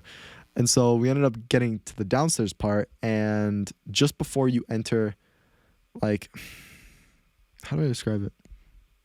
Okay, you know how like you go through all the exhibits and like you see all the shit, and then when you go downstairs, there's still like more like lights and all that, lights, bulbs, and all that stuff. And then you get to the point where like there's like the carts, and then where you pick up all your stuff. Okay. Yeah. You know what I'm talking about, right? Pick up all your stuff. What do you mean by that? You know in IKEA how at the end like you have to go through and find all your things? You have to okay, the table's in like number aisle 54, the chair. Have you been to IKEA? Bro, I'm here thinking like you know what I'm talking about. No. I mean, it's like any store I'm thinking. I've been to IKEA like a few times, but I don't go there often. I need to take it to IKEA. We need to have a fun day in IKEA because even just going there with your boys is fun. Yeah. So. If you guys know what I mean, it's like the part where like you have to like pick up all your stuff. And so there was like a cart, like you pull like these like flat carts out where you can like throw all your stuff on. And so I had the brilliant idea. I'm like, yo, sit on it. And she's like, really? And I'm like, yeah, sit on it. So she sat on it. I put my jacket around her and I was just pushing her through that whole part. So we went to like the very back of the store, like on one of the aisles. And like it was like now it's like big ass shelving like to the left and right of me, right? And so nobody was in this aisle. And I just ran with her. Like I was just like pushing her as I was on the cart. And then we switched and we did that. And so that was really fun. Took some more videos. And yeah, that kind of wrapped up the whole IKEA section. So we ended up leaving, and then we went to Walmart because I wanted to go there for hangers, but I didn't end up finding hangers because I was so preoccupied by trying to put on a show. And so, anyways, we ended up leaving, go to Walmart, and at this point, like we got off the car, and at this point, like that's when we started holding hands. Like she held my hand, it was cute, We go into IKEA, and now we're not IKEA. We go into Walmart, and now we're just like messing around, having fun. And so we go into IKEA. Why I say IKEA? I keep saying IKEA. Going to Walmart, and now we go like walk around the store. We're just like messing around, goofing around. I keep pulling like all these like puns and jokes, and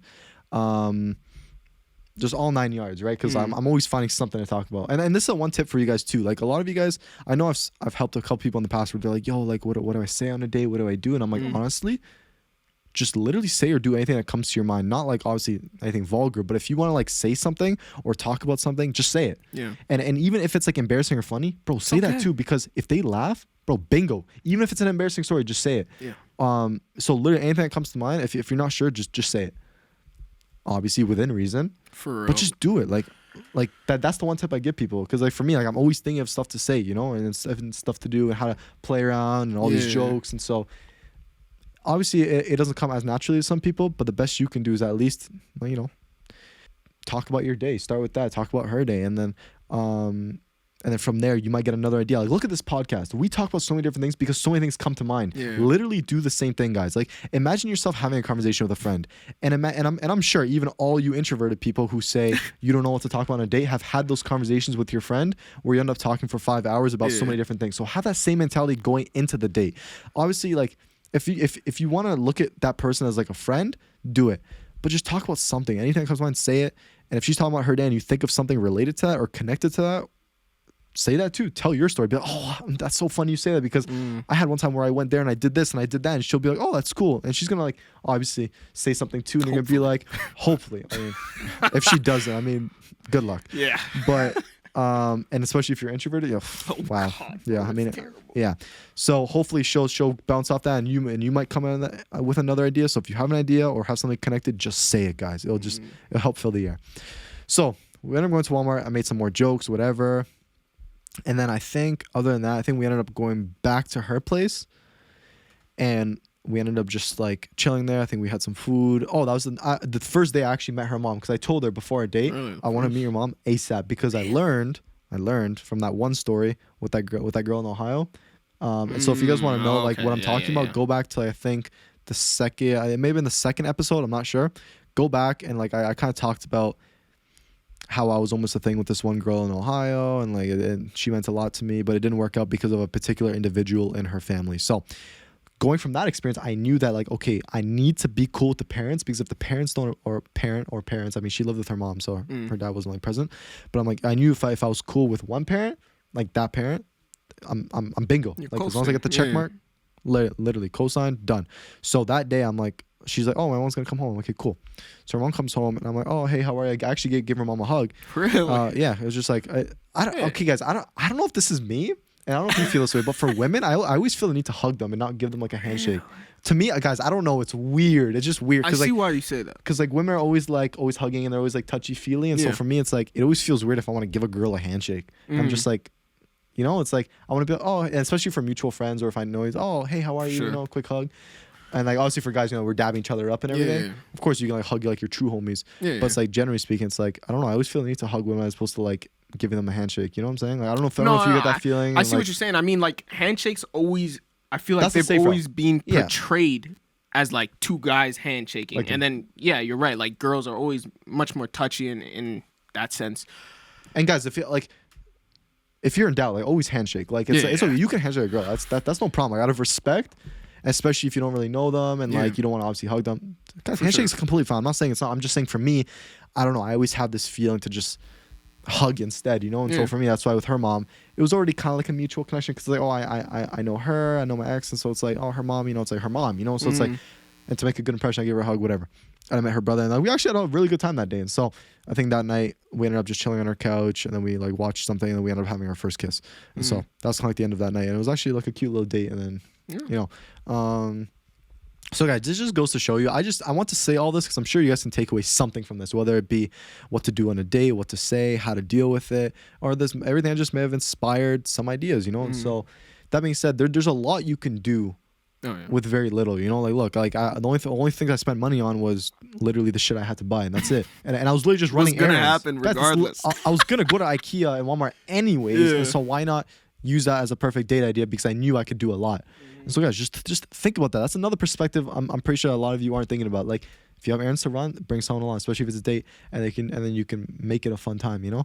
And on your next date you can go to a park or whatever, you know. And so and we literally connected. It was literally an amazing date, and I made it memorable, and I'll never forget it, you know. So yeah, moral of the story is, guys, good hygiene. Good hygiene, yeah. Good hygiene, and think outside the box when it comes to your dates. That's really it. Like I don't know what else to say. Like if you are, do you have anything else to add to like the first dates or? I mean, I think I covered it pretty well. Yeah. Yeah. So you want to go back to your store? So anyways, yeah. So guys, we were supposed to start off with this. It's 5:30. Yo, I was talking about me waking up in the morning, right? Yeah. Yeah. So I wake up at 5:20. I wake up at 5:20, go on my phone for 10 minutes, and then as soon as I'm done that, I'm already awake. And so I literally get up, get ready, I leave the house. And the good thing is that by the time I get to the parking lot of at work, at this time it's like 5:45, and it gives me like about like 5 minutes to relax and answer some messages, because at 5:50 I go in. Because I go in, and then by the time I walk, whatever. Oh, and one thing I actually do, one of my rituals I do every time I go to work. So in the mall that I work at, we have the Tesla dealership, and so I'm kind of walking from one side of the mall to the other side of the mall, and so I pass by a lot of stores. But one of my dream cars when I'm older is a G-Wagon and a Tesla X. And so every morning I work, I walk past the Tesla dealership, I look inside, and I'm like, good morning, Tesla. I always say good morning, because I always manifest this shit, guys. Good shit. Looking at good morning, I continue upon my way, because I know I'm gonna fucking have that car one day. It's the vision. And every time I see a G-Wagon on the road, like I saw one in front of my building the other day, I was like, I told my mom, that's my car. And my mom's like, have that my mom's so funny, because she's like, seriously, Benjamin, it's so ugly. And I'm like, I don't care, man. I want that car, man. I want that car. And so those are my two dream cars, and I'm manifesting. It's in here, and I know I'm gonna get it. Yeah, literally, Benz. yo, guys, right in front of us, like, that's a whole other thing too. So this is the first time I've been in Omar's basement, because Omar has told me about it. And I knew like it was kind of something to do with like, I knew there was gonna be some instruments or stuff down here, but I didn't really know. And when I walked down here, it's actually a nice basement. Obviously, a little bit of stuff to the right of us, but generally speaking, like there are like sound panels on the wall. Like I don't know if you can see behind, but that right there, what you're seeing is a sound panel, and it's acoustically treated, so we could literally record a song in this basement, and it's cool because there's so many different things. There's so many posters and just a lot of unique things, and that's why I like, because it's music based, and we're into music, and I know like you like this stuff, your dad likes it. It's unique, you know, and that's why I've enjoyed being in this basement so far. It's been a pretty cool setup. And so right in front of us, there's like this big ass speaker, and it says like Benz. And so I don't know. As I was talking about the G-Wagon, I looked up, I see Benz, and that's true manifestation right there. I'm telling you guys, that Benz, I'm gonna have it one day. And my name is Ben, so there you go. But yeah, so that's one of my rituals. I say good morning to that, and I just go into work and do my thing. And that's really it. And I go to work, and then did I talk about the break yet? No, not the break. You were talking about walking from one side of the mall to the next, and that's why we were talking about. I didn't talk about how I take my break the last 15 minutes of my shit. No, you didn't talk about the break. That was off. Wow. I'm already forgetting what I spoke about. Hopefully, I'm not repeating myself. But one thing I do at work is for our 4 and 5 hour shifts, we get a 15-minute break, and what I like to do is that when I go to work, I want to feel like I'm actually working. I want to feel like I put in the work in order to deserve a break. It's almost in my mind, I want to earn my break. And so fair enough. I only work a 4-hour shift, which is literally nothing. And so I do my shipment, and then at 9:45, I take my 15-minute break, and I clock out at 10 a.m. And so I'm literally chilling for the last 15 minutes on my phone, and then I just clock out. So for me, it's like, it feels like I've done enough work. But I hate when my manager's like, oh, can you take a break earlier? And I'm like, can we just do it as late as possible? Because I literally just got there. Like, what do you want me to do? Take a break? Like, I haven't done anything. And so yeah, that's why I take it as late as possible. Yeah, and just do that. So this connects perfectly to my next story, because we're talking about work. Because this situation that happened with my friend happened at work. This is actually how it started. That's how the segue started. So one of my friends that I've known for, I don't know, 6, 7, 8 years. I don't know how long. I was at work one day, and I was taking my break. It was 9:45. She ends up calling me, and I'm like, hey, what's up? And it was gonna start off as like a chill conversation about like, hey, like, what are you up to? Oh, I'm just at work right now. And then, man, every time I tell a story, I always forget exactly what I said, but I'll try my best to remember. It was something like, I told them like, oh, we had shipment today. Yeah, we had shipment today, and it was a lot, and I don't know if I made the joke or she made the joke, but like, I think I was telling her, I'm like, oh, like, you don't get like as much shipment as us, because she used to work in retail, and And she's like, what? Like, no, we got a lot more than you. And I was just, and I think after I said like, yo, are you retarded? Like our store's so much bigger. We have so many more clothes, right? And all of a sudden, she was just like, don't say that word. And I'm like, what, the word retarded? And she's like, yeah, like some people are sensitive to that. And let me stop right here, guys. Yes, that word is not a good word to say. It's a derogatory term. Like, it's not like, I get it. But the thing is, it was the context in which I was using it and the intention behind it. I wasn't using it to hurt anybody. I wasn't using it to actually say that people are actually retarded. It's a figure of speech. Almost if you're arguing with someone, you're like, yo, are you stupid? Like if you're talking to one of your friends, like, no, of course you're not actually calling them stupid. You're just like, it's a figure of speech, like in that moment, you know what I'm saying? Like with your anger and all this stuff, right? And so it was just like, it was as if I was saying like, oh, are you stupid? I was like, oh, are you retarded? Like, I didn't even blink twice, right? But the thing is, like, she knows me so well to the point of like, she knows the way I talk, how I talk about things. She knows what I actually mean when I say something. And so, as I said, I didn't mean it in a derogatory way. I wasn't even using it at all like that. I've never called anybody retarded. Like, being like, oh, you're actually retarded. Like, no, what the hell? That's fucked up. And all of a sudden, she got so sensitive about it. She's like, no, I apologize right now. And I'm like, I literally said, nah. And then I hung up on her. Because, bro, I am not going to go out of my way to apologize for something that she knew. Like, what am I trying to say? I'm not going to go out of my way to apologize because she knew exactly what I meant when I said that. Like, it'd be different if someone actually meant it. Like, okay, I apologize. You know, it's rude. But no, I'm not going to apologize because you know the way I am. You know the way I talk. That's 10 years. I'm unfiltered with her 100%. I'm not going to filter myself with you. And I'm not going to like, oh, not say something. Like, I want to speak how I want to speak because like in the moment, I'm saying shit. I'm putting sentences together and all this stuff. And like, yes, I might use one derogatory term, just like if I'm cussing, right? How I've been cussing throughout this whole podcast. It's not like I'm like directing it towards anyone. It's just a figure of speech, you know? It's just part of your dialect, you know? And so I'm not going to like apologize because that's the way I speak. And she knew the context. I know she knows the context because she knows me. We know each other for 7 years. When you know someone for that long, you know the way they are. And that's what got me riled up and pissed. And I was like, bro, I'm not gonna apologize. And so I hung up on her and we haven't spoke since. But we've had fights in the past. But this one, I just like, and I'm kind of not surprised she didn't hit me back right away because she's also doing her own shit and all this stuff. And so I'm like, as I say, guys, I'm not chasing girls no more. Like, if it really got to the point where she's gonna like end our friendship because of it, which I highly doubt, because like we've gone to fights before, but that would be so shallow of her just to end it because of one thing like that, something as small as that, you know. Well, I think that also like just on that specifically, it's like, and of course, like I don't know her, right? And no, please, you guys have your relationship and your dynamic, but I know that in certain, like even in like romantic relationships, if you're fighting with your partner or anything like that, and a fight might start from something little, and it could be that little thing that sparks like a huge argument sort of thing, which you guys didn't have the huge argument. Like you ended it before anything. It was just like, all right, yeah, like hang up sort of thing.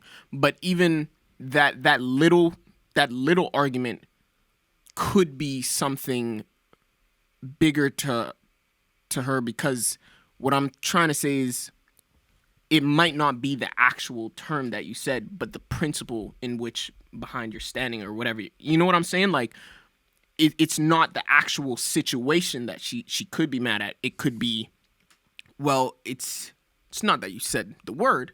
It's that you're, I don't know, like not listening to me and not apologizing when I'm telling you, oh, this bothered me or something like that. You know what I'm saying? Like it could be something greater. But the thing about that is like she's never once called me out for something. I know for your situation it's like she's never once done that, and all of a sudden like and out of the blue. New. It was out of the blue.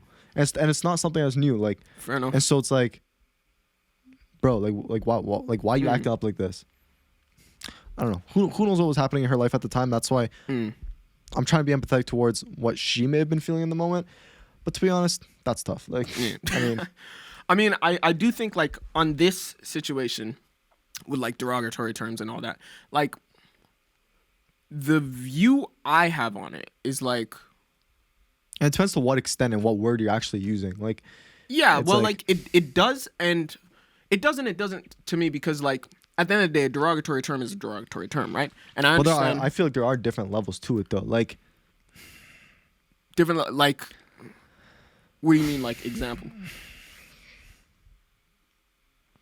this might be just a subject. This is gonna be a very subjective opinion. Oh, for sure. But I mean, like- we're talking about something very subjective. But like saying I like think I know where you're going. saying the N word, Yeah.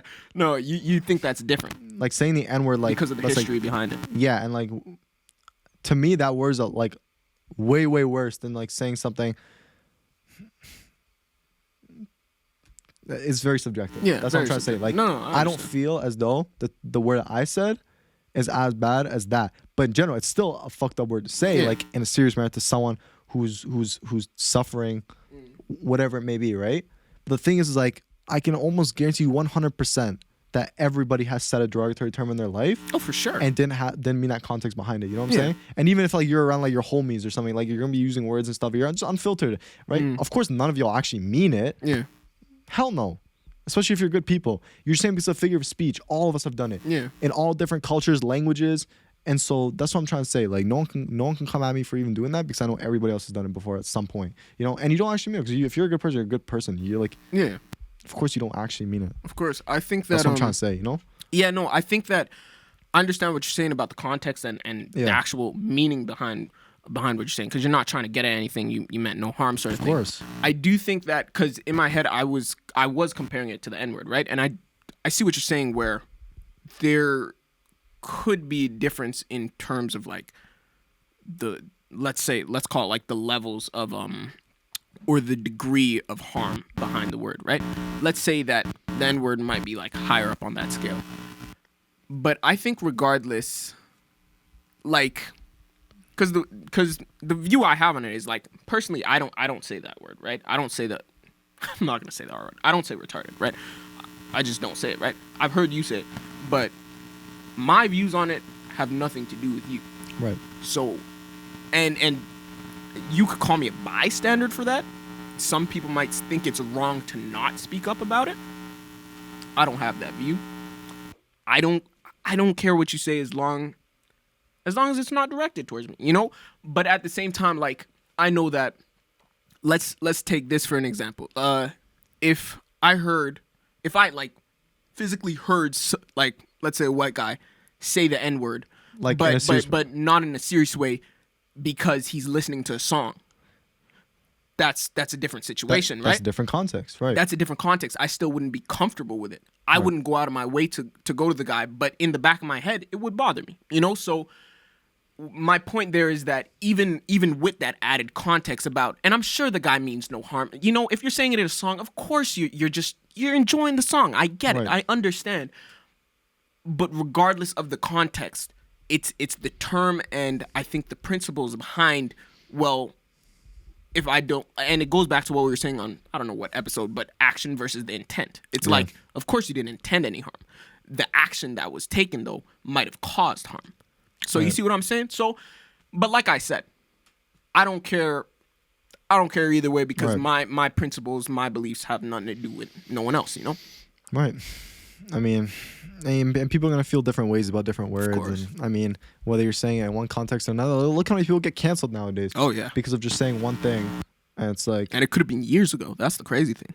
even years ago, and that's what I hate about social media nowadays. Like, and that's why you just have to say like fuck it and just be yourself. Like, it's like The people who are going Just to be a fuck good with you, person. fuck with you. exactly right. And Simple so as that. I mean, the people who truly know you and the way you actually mean things and the context in which you're saying it, don't know. Yeah. Don't know. Even like, and with Don't know. with the That's it. retarded thing, it's like, yeah, I've heard you say it, but I understand the context. So I'm like, yeah, sure, I don't say it. That's a personal choice, you know. So it's Right. like, I understand the context. I'm not gonna get at you for that. Like, Right. really doesn't matter to me. I mean, and I even like, cause I know possibly, the reason she might have brought it up might have been, and doesn't really make sense because like you've known each other for a long time. But Oh, like, yeah. let's say she knows somebody with a disability. So yeah, That's a thing too. But I have a know story on that somebody too, as yeah. well, right. and that doesn't really hold anything to me. Like it's like, Yeah, I know somebody too. Like, I'm You sure know, we all like- know somebody, you know?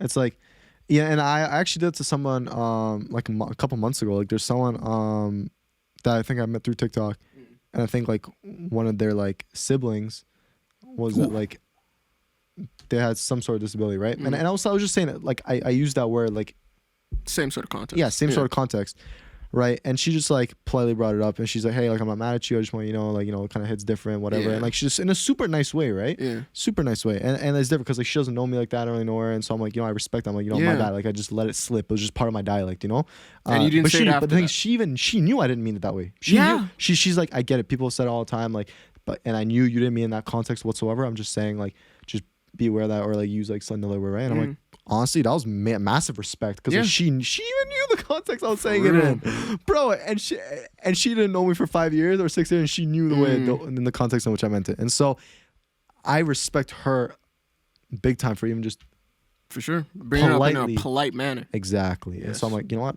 Cool. I got you. Don't worry. Yeah. And so, yeah, people are going to feel different ways about it. It's just a matter of what you do about it, I mean, and I think that's important to bring up as well. It's like, I think the fact that she did it in a polite manner, and even if she didn't, I mean, okay, I don't know how you would have acted in this scenario, but like, the fact that she did it in a polite manner, of course you don't know her, and it makes sense why she would be saying it. But the fact that she brought it up in a polite manner, and you're like, okay, yeah, cool, like, I won't say it, I think that in your scenario, let me ask you, do you think if she brought it up to you in a more polite manner, that you would have been like, okay, or no? Because it is a different situation because of how long you guys have known each other. Yeah, no, it's a really good question. I think if she would have been more receptive to actually having an open conversation about it, I would have been more okay. But the fact that, because it was so not like her, like, I was out of character completely, and so, like, maybe if we had the conversation, I still would have found it weird, because it's so out of character. Never once have I heard her do something like that. Maybe it would have been a little bit different, but even then, I don't even know. Like, because we've known each other for so long, so it's like, bro, I'm not gonna, like, I don't know. I just kind of I'd asking her, I'm like, yo, where did this come from? Like, it'd be more of like trying to figure out, like, why are you like this now? Like, what happened, right? And if there's like a logical reason that makes sense, I'd be like, you know what? Okay, whatever. And I would It's a respect simple that, thing to change at the end of the day. It's just. But she also knows I'm gonna be myself with her, right? Or like to other like people I'm really close with. I'm gonna be just 100% myself and not filter myself. So it's yeah. I mean, it all stems from just having a proper conversation with that person and bringing it up in a polite way. And because you don't want to feel like you're attacking somebody, because as soon as someone feels like you're attacking them or confronting them, like they just shut down. A lot of people just shut down, right? Go on. Makes sense. I mean, like, even with the N-word thing, I know that. Oh, here's a question, actually, like, branching off that. Like, I know a lot of people say there's a big difference between the ER ending and then the A ending. What are your thoughts on that? There is a big difference. No, I think so too, 100%. Like, I don't know, do you have more thoughts on that, like, in general? No, I think it's pretty straightforward. I mean, like. Oh, here's an argument. So I'll make it easier on you. Yeah. So some people say, like, because even like black people wouldn't even say the ER like to each other, right? So I mean, like, they say it ironically. Trust me, they do. They do, but I mean, like, we shouldn't, but we do. But some people make the argument like, oh, so why should you even say like the A word, or why should you even be saying that term, period, even if it's a derogatory term, Yeah. Because of like the history, I think that the reason that the A ending came about is because the thought process back then was the ER ending was used to what's the word I'm looking for? To kind of talk to us as slaves, sort of thing, right? Talk down to us, right? The A ending is more so a term of endearment said between our community. Yeah, that's my homie. So it's like that's my brethren. Yeah. Like literally, it's just. It holds a different meaning. I was thinking about this the other day because I don't use it in my speech, by the way, like the N-word. I don't use it in my speech, but I use it in my songs because it's a very versatile word. It is. It's a very versatile word. No, it fits perfectly. And it's just like the F word. It's a very versatile word, and depending on how you say it, it could mean different things. Just like the A ending and the ER ending. Agreed. So it's all about the context of things. But yeah. That's my thoughts on the A and ER ending. Fair enough. Yeah. Like I guess that wraps up the whole derogatory term thing. Like I don't know what else to branch off on. So that was like a story on its own, you know. I'm just deciding whether I want to go into like that next story or if I want to talk about something else. You can save that one, like if you want for the next podcast. Yeah, I'll start with something else, and then I'll decide if I want to come back to it. Cool. You know what I actually want to get to? What? I want to get to some of the comments on TikTok actually. Yeah. Go ahead. Yeah, like first of all, there's a couple spiders in your bathroom. Yeah, I looked up I don't use that one. I had a feeling like I took a piss and I got up and I'm like, I feel like there'd be bugs in here. So I look up and I'm like, oh, nice. There it is. But what was I gonna say? One thing I actually want to start doing, which I literally thought of when I was in the bathroom, is actually getting to some of like the TikTok comments, because obviously we don't have a lot of people that watch on YouTube, but if we can address some of the TikTok comments, That'd be cool. I mean that's because this is the thing, guys. When I ask you guys for questions, I only ever get like 2, 3, maybe 4 of you guys asking some questions, if even, you know. And so instead, if I address some of the TikTok stuff, I guess, you know, that could be an alternative to that, because a lot of y'all that come through and watch on TikTok, you guys will comment on some of the stuff we're saying, and I feel like we could branch off on some of those things. You know what I'm saying? So let me actually see. Oh, I can just pull the whole thing.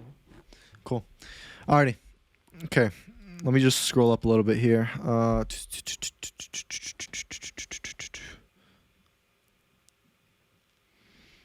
just seeing if there's any good ones in here, because a lot of people just leave comments or they're just saying what up, but I don't think.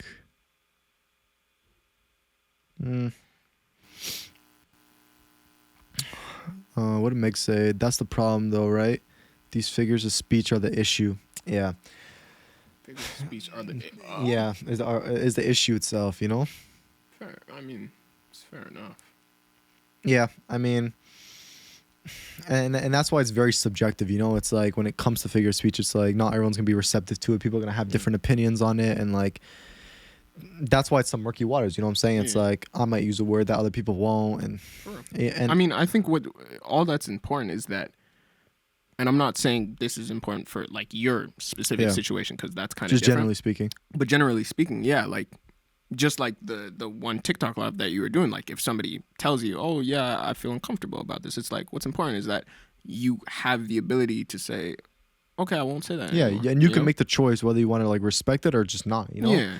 Nobody could force you, and that's why I said, like, if somebody comes with a polite manner, that matters a lot more. Because if they try and force you to say it, of course you're gonna like be like, what the, like, who are you? Like, you know, like, you know? And so, yeah, no, absolutely.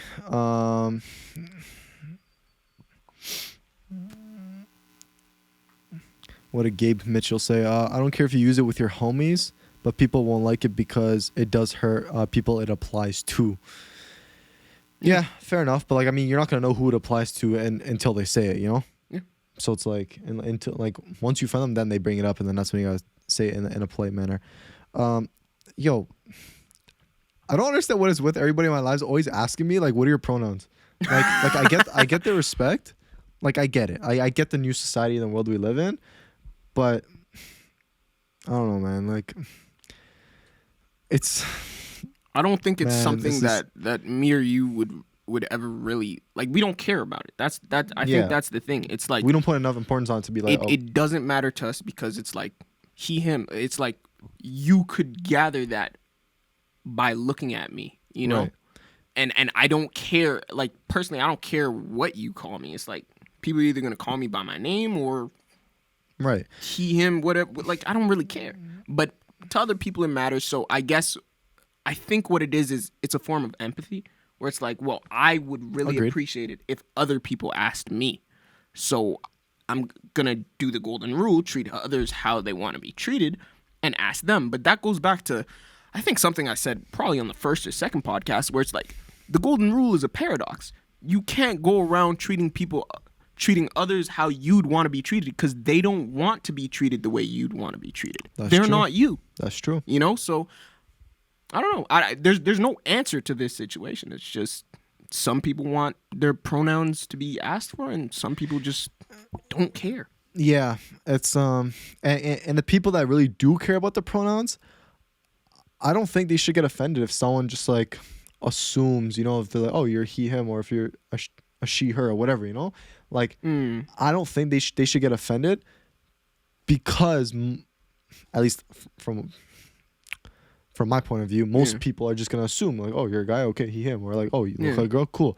So if you do get offended, also bring it up in a polite way. I don't think you should just jump to it because like, but I also don't think they should like force it upon others either, right? It's like, well, you know what? Now it's like it's starting to be a legal thing. Which we don't have to get into that, but I think with what you're saying, like I don't think, like I think I agree with you, but the wording that you chose I don't necessarily agree with. I think that like people get offended by anything. Like you can't control like what you feel, but you can control how you react. So if you get offended, that's not up to me. You feel me? You could get offended by anything I do, and right. I can't do a thing about it. That you can't do a thing about it. It's like you don't choose to get offended. You are offended, sort of thing. But how they bring it up, like I had a situation where it was actually a stupid situation. I should have known, right? But I went on a trip with my band, right? We went to Florida. You went to Florida? Yeah, we went to Florida. Where in Florida? Miami? Tampa or something. Oh, Tampa. Like okay, yeah, Tampa. Yeah, so we had to choose our rooms, and of course it's like girls stay with the girls, guys stay with guys. Yeah, it's always like that. Yeah, of course. And I had my boy Simon. There's this one guy, Dane, and this other guy named Ray. And Ray looks like she's not a she. It's a him, and I should have known. Yeah, it's a guy because we're rooming together. I should have known, but did you know that? he looks kind of androgynous somewhat. He's ambiguous. You know, he's ambiguous, and he's a gay guy too. And I don't really care, you know. Yeah. So it just didn't click. I was just like, oh yeah, like we were all just talking, and I was like, oh yeah, Ray, she did this, and she just brought it up like, hey Omar, like my pronouns are he, him, and I was just like, cool, and that was that. Casually. That was that casually. Bro, I don't know if he got offended. Man. That's the way to go. I don't know if he got offended. Even if he did, he brought it up in a polite way regardless, and it was that simple of an interaction. Cool. And it's easy like that. If you try and force people, just like what we were saying before, if you try and force people, they're going to try and rebuttal. They're going to get defensive. It might not go the way you want. Just try a polite approach at first. If it still like happens, that's when you can get a bit more serious, kind of be like, hey, I told you this once before. I really don't appreciate it. Please try and make an effort to refer to my pronouns the right way. You know, whatever the case may be. But give it that first polite talking to first. You know, like yeah. And like it's funny when people come asking me this in my lives because like one thing I just started replying with is, "No, I'm an alien." But no, you know what the crazy thing is, bro? The crazy thing is, the thing with pronouns is that they can't tell if you're serious or not. Like somebody could actually say, "No, I identify as an alien," and technically speaking, like they could just, it's crazy. It's like it's literally crazy. It's like, no, I'm not a human. Yeah. I don't get it, but the way I see it, yeah. Do you? I really don't care. I don't know, man. It's an interesting world we live in now with just everything, you know. It's funny because I think on one of the, like back in like I think it was grade 11 or grade 12, I think one of the tests asked like, what's your name, right? Or like no, it was a survey. So like it was a school-wide survey, and you have to fill out like just different, like ask you different questions about, oh, do you like the school police officer? Do you like this? And that was one. For whatever reason, they canceled that program. The police program? Yeah, having like a school officer like in the school at all times. Okay, I'm in the TDSB system. Like here, it's like I had that too.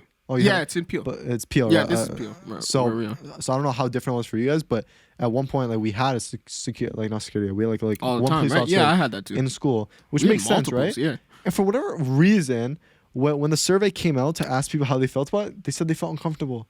Bro, actually, what? Like, wait. Let me ask you this. Let's back up. Like, I'm not either or on this. I'm kind of just figuring out my thoughts on this right now, but like, why do you think it makes sense? Just safety wise. I mean, like, we already live in a very like safe city. Like, apparently. Did you see that, bro? I was like, really? Toronto? Let me say it, and then we'll react to it. So for those of you that don't know, an article came out that Toronto was ranked the second safest city in the world. And I did that too. I laughed at it. I was like, yeah, right. Because I'm like, yo, I've heard of all the shootings. I mean, it was bad like in 2018, 2019. But we do live in a safe city. Oh yeah, for I don't sure. know if it's second. I don't think second safest. I don't know that it's up there like that, but it is safer but than you can most walk in the places. streets. Like, we can feel at night as comfortable. well.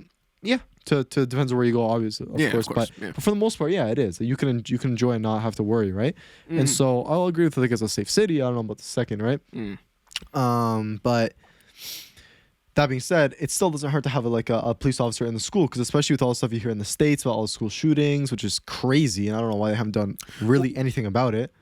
It doesn't hurt to have one in our school. And look, and it acts as like I think it's called like a resource officer. I think that's what they called it.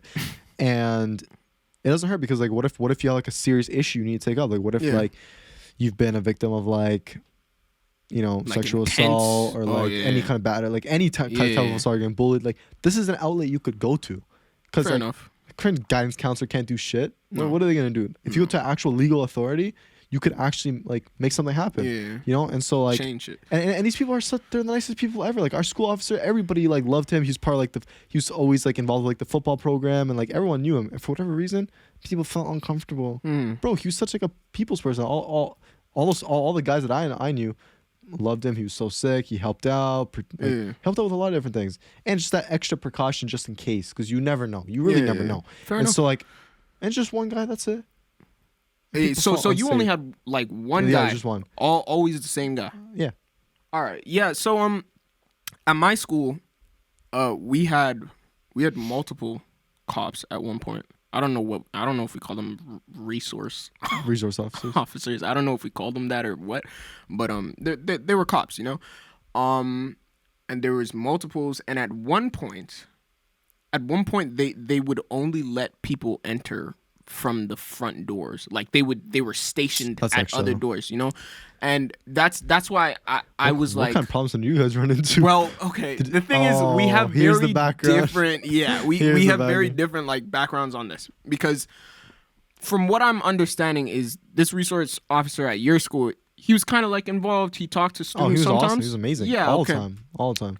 Yeah, it wasn't like that at our school. The cops were cops, they kept to themselves, and they kind of like, I don't know, like, at least for me and the people that I knew, and it also might be because I'm sure, I'm almost 100% sure, if we did have a survey, which I'm not sure if we did or not, I might have not been at school or something, Who knows? I don't know if we did. But if we did do a survey, I'm sure that we would have gotten the same response as your school. Like, the cops made us uncomfortable. But for me, that makes sense. For your school, it's like, I get from what you're saying. That's extra. Like, that's like, holy shit. Yeah, like, what are you guys doing? Are we in jail? Like, bro. Oh, God. School is jail, though. School is... It actually is. It's mental jail. I mean... It is, but, yeah, I don't know. I don't know why. Well... I'm thinking, do you think that at your school, even though the resource officer was like involved and like was really nice to kids, do you think like it could have been the people of color at your school that just kind of felt kind of like, I don't know, off-put or on edge even? I don't think so. You don't think so? He was the nicest guy ever, and like, he was so involved, and so I have no idea. I really have no idea. Fair enough. Don't know. How do we get into this? I'm not sure. Not sure, really. School resource officers. Yo, actually, how did we get into this? Did I ask a question, or did you? No, we were reading TikTok. Yeah, but then how do we? Oh, pronouns and then no. Pronouns. No. We did talk about that, but like. After the pronouns. Yeah. I don't know. I really don't know either. Any more comments? No new comments. Next question. Fuck it. All right. Here's a question. Should you attempt to do something knowing you will fail? I'll expand on what I mean. In high school, and this is just an example. But in high school, I was in this. Wait, sorry, say it again.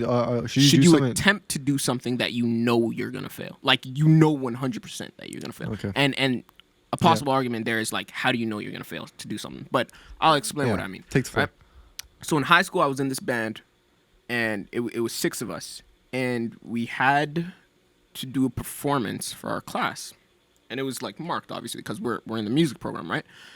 And they wanted to do this song that was incredibly hard for the drums specifically, like way above my level.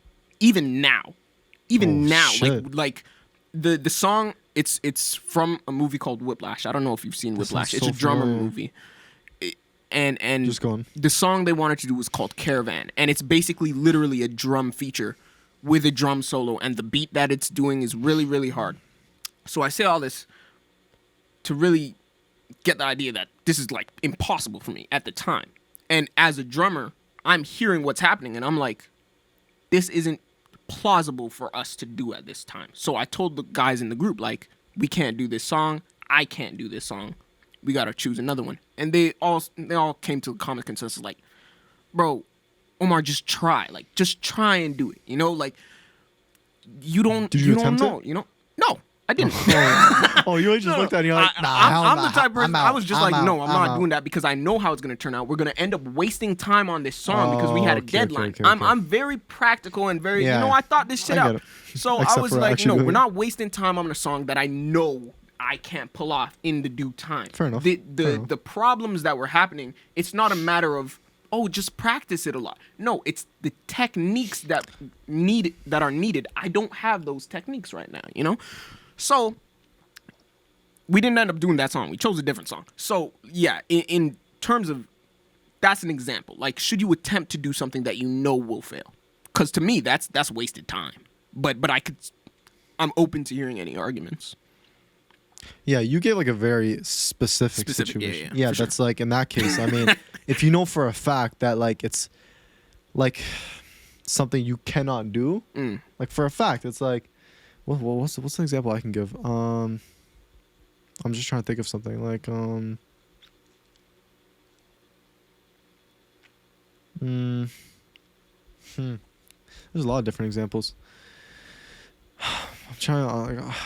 I feel like a sports example would be the best. Like yeah, a sports example would be pretty good. Like I'm thinking.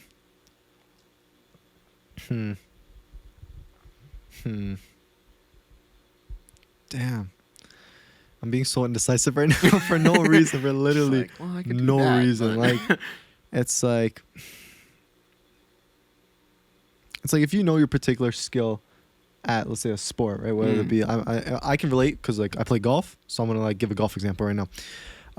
It's like telling me, it's like, yo, like shoot this number, like score this score, even though I've never hit it once in my life, and I know that like my game's shit, and that like I know like even if I actually really tried, I still wouldn't be able to hit that number. It's like I feel like that's like the best example. So in cases like that, it's like. But I feel like that's not quite though, because it's like you had a deadline on yours, and like I mean, not take the deadline out of it. It's like, do you think that? But what's the alternative? It's like, are you saying like, even if there is no alternative, like even if there's no stakes in a scenario, should you attempt to do something that you know you can't? What the hell is that? I have no idea. Wait, is everything still up? Yeah, no, it's something over there. Okay, none of your stuff. Okay, good. Okay, I'll just go with the path that like I originally wanted to take before I start overcomplicating it. So if it comes to obviously learning a new skill or doing something new, you know you're gonna fail at it the first time you do anything. Yeah. Especially if it's new, something you want to learn. So yeah, you should do it knowing you're gonna fail, because that's the only way you get better. Because you learn from your mistakes, you learn from your failures, you get better. Sure. With music, you make songs, you're like. And like you failed in the sense of like your expectations, like shit, I want to do good, but whatever. Or you're trying to learn a new skill, but you don't know if you can do it or not. But you failed. Okay, you're gonna do it again. Or let's say if you're like, okay, I want to try and do that. Cool. I might not do it because I know I'm gonna fail. There's no way I can do it. But in the attempt of trying to reach that goal, I'm gonna learn a lot of new things and get better to notch myself one step closer. one step closer, one step closer. You keep trying to reach new heights, and you keep getting better. When you look back at all the failures and how many things you've learned and how much better you've gotten, oh shit, I made so much progress, you know?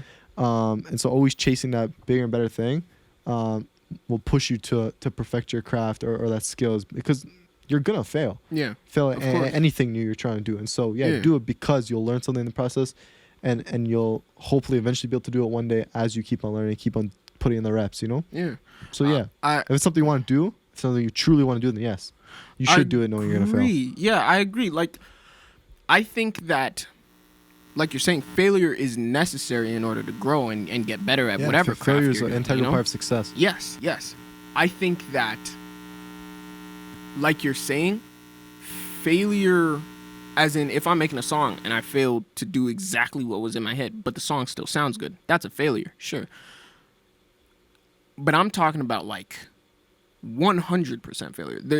There's no good outcome of this. Or, I'm being pretty drastic. Yeah, but is anything ever 100%? Like, I think that was a 100% situation. I think I like that, because you know what? I don't know why that came up, but like I wrote it down when I was thinking about high school, and I was just like, it makes sense. Like, it's like I can't do this shit. You know, when I think I try to do things that. But I feel like so I feel like the spin on this is like if somebody else puts an expectation on you.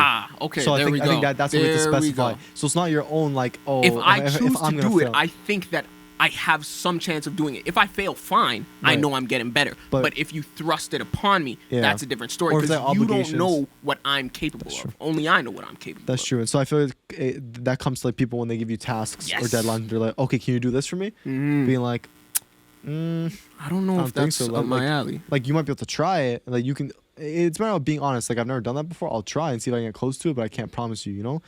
But if they want exactly like that, you just gotta be straight up and be like, listen, like, I can't do that. I can probably get you close to that. I'll try my best to get us close, but it's not. I'm gonna fail at trying to reach what you're expecting me to do. And so in that case, it's not a matter of renegotiating what you're trying to do with that person. Be like, listen, I can't, but are you okay if it doesn't meet your expectations? If it fails to meet your expectations? And if they're like, yeah, that's fine, just to do your best. Okay, cool. Then you have no stress. But you have to know yourself in that case and being like, if it's out of your reach, and maybe you don't even have the resources to do it. Sometimes people are asking for too much. Like, let's say it might even be to like, the best example I can give is like shooting a music video. Like, you might have like this big grand idea, but it costs thousands of dollars that you don't have. Yeah. And a client might be asking you to do it, but you just don't have the resources. So you're like, yeah, I 100% can't do that, but I can offer this alternative, you know? And so, no, you shouldn't do something you know you're going to 100% fail at, especially if it's for a client. And a client can be a teacher. A teacher's a client. They're expecting work from you, you know? So you're doing work for them, you know? Oh my God, you're actually working for the school system. Anyways. Wow. Yeah, man. Holy shit. Oh my God, they just took that in, you know? Wow. Oh my God. If we're on the topic of school, there's been something from the first podcast that we haven't brought up yet. Oh, I feel like I know what you're going to say. Teachers can change your life. And you're going to say Teachers that, can change your life. Do you have a teacher that like... Wait, did we wrap up... Did we wrap up the last one? Yeah, what were we talking about? Oh, the 100% you can fail. I think we wrapped it up. Yeah, I don't have any more thoughts on it. Yeah, I guess. Yeah. If it's for a client, they know you can't do it, renegotiate. Anyways, go on. Teachers can change your life. Do you have any teachers that drastically changed your life? And in what direction? I'm going to give a bunch of shout outs right now. And if you didn't meet that teacher, where do you think you'd be right now? That's a very good question. A lot of teachers have contributed in their own ways to make me the man I am today. Actually, I think I still remember all my teachers. Through primary school, yeah, but obviously not like high school. Not like Wait. You remember your primary school teachers, but not your high school? No. I remember teachers in high school, but like the ones that like I had. Yeah. Okay, I'm gonna give a bunch of shout outs right now. All right. Shout outs. Okay, so if any of these teachers are ever watching, big shout out to you. All right. Senior kindergarten, Miss Campbell. Grade 1, Miss Hughes. Grade 2, Miss Ainsley. Grade 3, Miss Rowecki. Grade 4, Miss McGuire. Grade 5, Mr. H. He was huge. Mr. Hollingsworth. We call him Mr. H. Mr. Hollingsworth. He Is that the one that came like that you guys invited over? No. I'll guess that too. That's grade 8. Grade 8 teacher. Grade 5 teacher, Mr. Hollingsworth. He actually runs his own cheerleading business, and he taught Miley Cyrus cheerleading. Really? Back in the day. Yeah, he has a picture. And so he's successful in that, and he's teaching at a school. Like, I don't know what he's doing. He's like, bro, his business is successful. Like, anyways, this guy, but super sick guy. Like, he was always so straight up about stuff. He like told you shit straight to your face, and like that's the same teacher that always sent me to the other room every time I was talking. So he he saw everybody's true potential, and he was like cool with everybody. Always joke around, and like such a sick guy, And so he was really the first guy to call me out on my bullshit. That's for sure. And so I guess that kind of sparked something. But he always told my mom, because I don't like school, I don't like putting in the work to actually get good marks, right? And we spoke about this multiple times on the podcast, and it's always a good topic about like academic smarts and putting in the work and everything. So like I never want to put in the work in school because I just don't feel like it's important. I just don't care. I would rather allocate my time towards other things, you know? So with him, since I used to always talk to everybody in grade 5, and no matter where Mr. H moved me, I would always talk to people at my group. And when it came time to parent-teacher interview, I was always like, fuck, parent-teacher interviews. Oh, God, what is he going to say? Those used to be huge, eh? Oh, man, that was like so much anxiety when that day came around. What are they going to say about me? Right. And then they open up your marks. You're like, oh, God, the whole book. I'm like, oh, you got this, he did this. He's a shit student, you know? Like, so he used to tell my mom, like, with his marks, he's only putting in 10% of his effort right now. He knew I could do a lot more. He's like, this is nothing. If he put in work, he could easily get good marks. And he actually told my mom that. And every teacher after that said the same thing. They're like, he's not even like putting in the effort.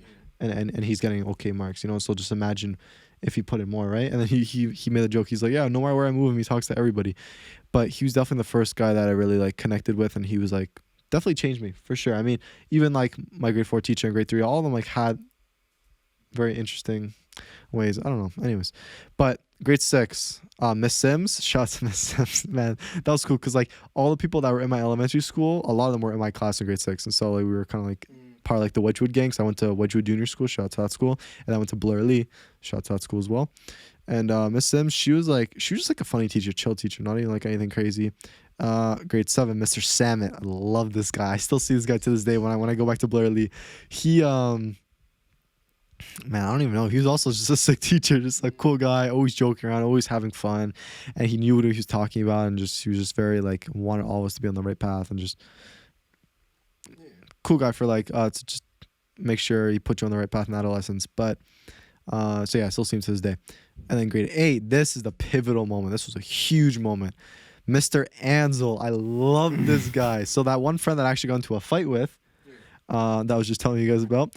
So we were literally like his favorite students, and like we always go visit him, and like we used to always go visit him like more often, like a few times a year. But now it's only usually like once or twice a year, once or twice a year, if even, you know. But he was pivotal because he also very knowledgeable guy, but you saw he truly wanted the best for you. And at this when you're in grade 8, like you're like well enough into your teen life where things can really like shape you and push you in like a certain direction, right? And this is where you can start to form like certain habits, right? And so literally all throughout the year, I would do certain things or say certain things that maybe weren't as mature, and there would be times where he's like, "Oh, Ben, can I just talk to you?" And it never would be like in a bad direction, right? No, it, like I swear on my life, whether it be after class or after school or whatever, he'd be like, "Hey, Ben, like, you know, that one thing you did today, like, just don't do that because of X, Y, and Z, and like make sure you do this instead." And like he did that multiple times throughout the whole year, giving me advice and words of wisdom on how to properly. It's not like I was like super bad or anything, but how I can be better and how I can be a better man and be more mature in that moment. That's what teachers are supposed to do. And he was like, he did that all throughout the year. And there would be so many times where I stayed after school and just chilled with him. And like there'd be like a small group of us that used to just talk to him about life. And he truly cared about our personal life and like wanted the best for us. And like he just. I literally called him like my second dad in a sense, you know. And like I looked at him like that. He had like a huge hand in making me the man I am today. And all the talks that we had after school just about like just different situations. I would vent to him about shit I was going through, and then I would tell him like what I would do in those situations, and he agreed with most of them. Like even to this day, I tell him about like, you know, all the stuff that I'm doing and how I'm investing, and he's like, "Ben, you are much better off than I was when I was your age," you know. And he just compliments me all the time, saying, "Oh, you grew up to be like a fine young man," and he was a part of that. And I always tell him that he was definitely one of those people that like as I was getting into high school, he he impacted me, right? And I still see him to this day. Like last year, October, so 1 year ago, I invited him over to dinner with that other friend, and we just talked. We just had a good chat. And I told him about life, and I'm probably gonna go see him in the maybe even next week, because like I was talking to my boy Armin, and he wants to go back and see this other teacher, Mr. Cook, who's the other grade 8 teacher, also an amazing guy. I had him for science. Same thing like Mr. Ansel, like very like really cares about you, wants the best for you, and I ran into Mr. Cook a few times. I was in Costco and he came up to me one day. He's like, "Yo, Ben," and I'm like, "What's up?" Right? Both amazing teachers. I mean, and it depends who you had. I'm a little bit closer with Mr. Ansel because I had him, but then my boy Armin was in his class, and so but both amazing teachers, and my boy Armin's like, "Yo, let me know when you're going so I can see Mr. Cook," and I'm like, "Yeah, let's probably go like next week." So I'll probably go out sometime this week and just kind of keep Mr. Ansel up to date and all this stuff. And it's sad because Mr. Ansel's gonna eventually retire in a couple of years, because I think he's one thing I always remember how old he is, because he's as old as the Super Bowl. So this year was what, the 50? Do you follow football at all? No, I don't. Damn. So it's like, if it was like the 50th Super Bowl, he was turning 50, or if it was 51, he was turning 51. Cool. I thought Super Bowl is it Super Bowl? Am I going crazy? Yeah, Super Bowl. Yeah, Super Bowl. I thought that would have been older than that. No, it's only like 50 years old, 55 years old. And so I forgot how old he is. I think he's like 54, 55. And so yeah, but Mr. Allen's telling me I'm probably gonna retire in a couple of years, and he said he's gonna go to like Japan and teach there. I was like, what the fuck, Japan? And I'm like, hey, good for you. I mean, let me know, because I'm trying to come to Japan too. But is he gonna teach English? Because I know like something, maybe, yeah. That's but, probably. But I still have his number, so I'm probably gonna hit him up probably like in the next few days and just be like, yo, can I come after school one of these days with Armin? He's like, yeah, come, And so, but taking it, I was the first student ever to invite him over for dinner. He's never had a student do that ever, yeah. And it's nice because I get to go back to Blurley. Now that I'm like 20, I get to go back and kind of reflect and like talk to these teachers that they saw me when I was like, how old were we in like grade 8? No, because we started high school in 2015, so we were 14, like 13, 14, 12. so 13, 14. So 6-7 years later, just looking at the men we've become, And so yeah, so shout out to Mr. Ansel. I love that guy. And then going to high school, so many amazing teachers there too. Let's just start off with like grade 9 gym. First thing in the morning, Mr. Paisley. Oh, he was an integral role all throughout high school. He was that type of guy, same thing, cared about your life, wanted to know about your problems. He wanted to help in any way he could with your studies, with your personal life, to help you, give you guidance. And he was like a younger teacher. He was like in his like 30s, and he actually went to ECI. Shout out to Etobicoke Collegiate, that's the high school I went to. And he was just always words of wisdom, and like I always saw him like throughout high school. I always stopped by to say hi to him. I had him for I think grade 11 science and just a few other things, and also great guy. And who else? The guy who started off, who really kicked off my videography journey before I got into, because I just got into music earlier this year. And so the guy who kicked off my videography journey and made me fall in love with it was my teacher, Mr. D'Souza. That guy taught me so much. That's such a popular name, man. It is. Oh my goodness. But what was his actual name? Matthew D'Souza. Yeah, that's his name, Matthew D'Souza. I swear I still remember. No, I don't know if I remember all my teachers' first names. That's extra. But yeah, so Mr. D'Souza, he was like I had him for grade 9 media arts, which involved a lot of Photoshop work and video work. So it was kind of like a mix. And I had grade 10 media arts with him, and then I had grade 11 film and video with him. And so I had him for 3 years, and like he really taught me all the foundational stuff I needed to know. And I always got the highest marks in that class. And so him and I kind of connected differently. I helped him with a lot of different film projects, and like it was a good time, and like just cool teacher, like amazing too, and taught me everything and just about that stuff. And that always ended up being my highest mark other than like gym. And so him and I had that kind of bond because that's what I ended up doing until now, videography now, and I'm still utilizing these skills right now, for this podcast. Sure. And so that's why it's a big shout out to him as well, for teaching me those things to kind of like really solidify my passion. Who else? Oh, Mr. Wakeland. He was my grade 11. No, he was my grade 12 fitness leader. I was talking about my fitness leadership class last podcast. And it was a class in which you did a lot of activities, a lot of leadership activities. So you take on roles, you'd lead groups and activities. You'd actually run some gym classes. And so I remember one time we had, I think, the grade 10 or 11 girls gym class. They were outside, and I was running one of the activities. And so I was basically the guy who did the introduction. So I had a group of girls, and I was like, oh, guys, this is what we're doing today.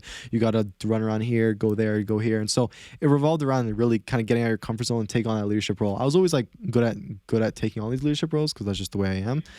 And so that class was revolved around that. But he was also like he also did a lot of videography in the school too. He used to always make like these really cool like holiday assembly videos. I don't know if you had it in your school, but like if you guys had your holiday assembly, but you know how different people like make different videos and stuff. Not sure. Okay, Omar went school is a blur. Listen, Omar went to a boring school, but in my school we used to like have assemblies throughout the year. And for the holiday assembly, different teachers or different classes different clubs would make like different videos. And Mr. Wakeland always had like his infamous, he called it the Wakey Wakey Productions. And I helped him with one, and it was just really fun. And I also like participated in different like extracurriculars with him. Like I know one year he was the main teacher for OFSA tennis.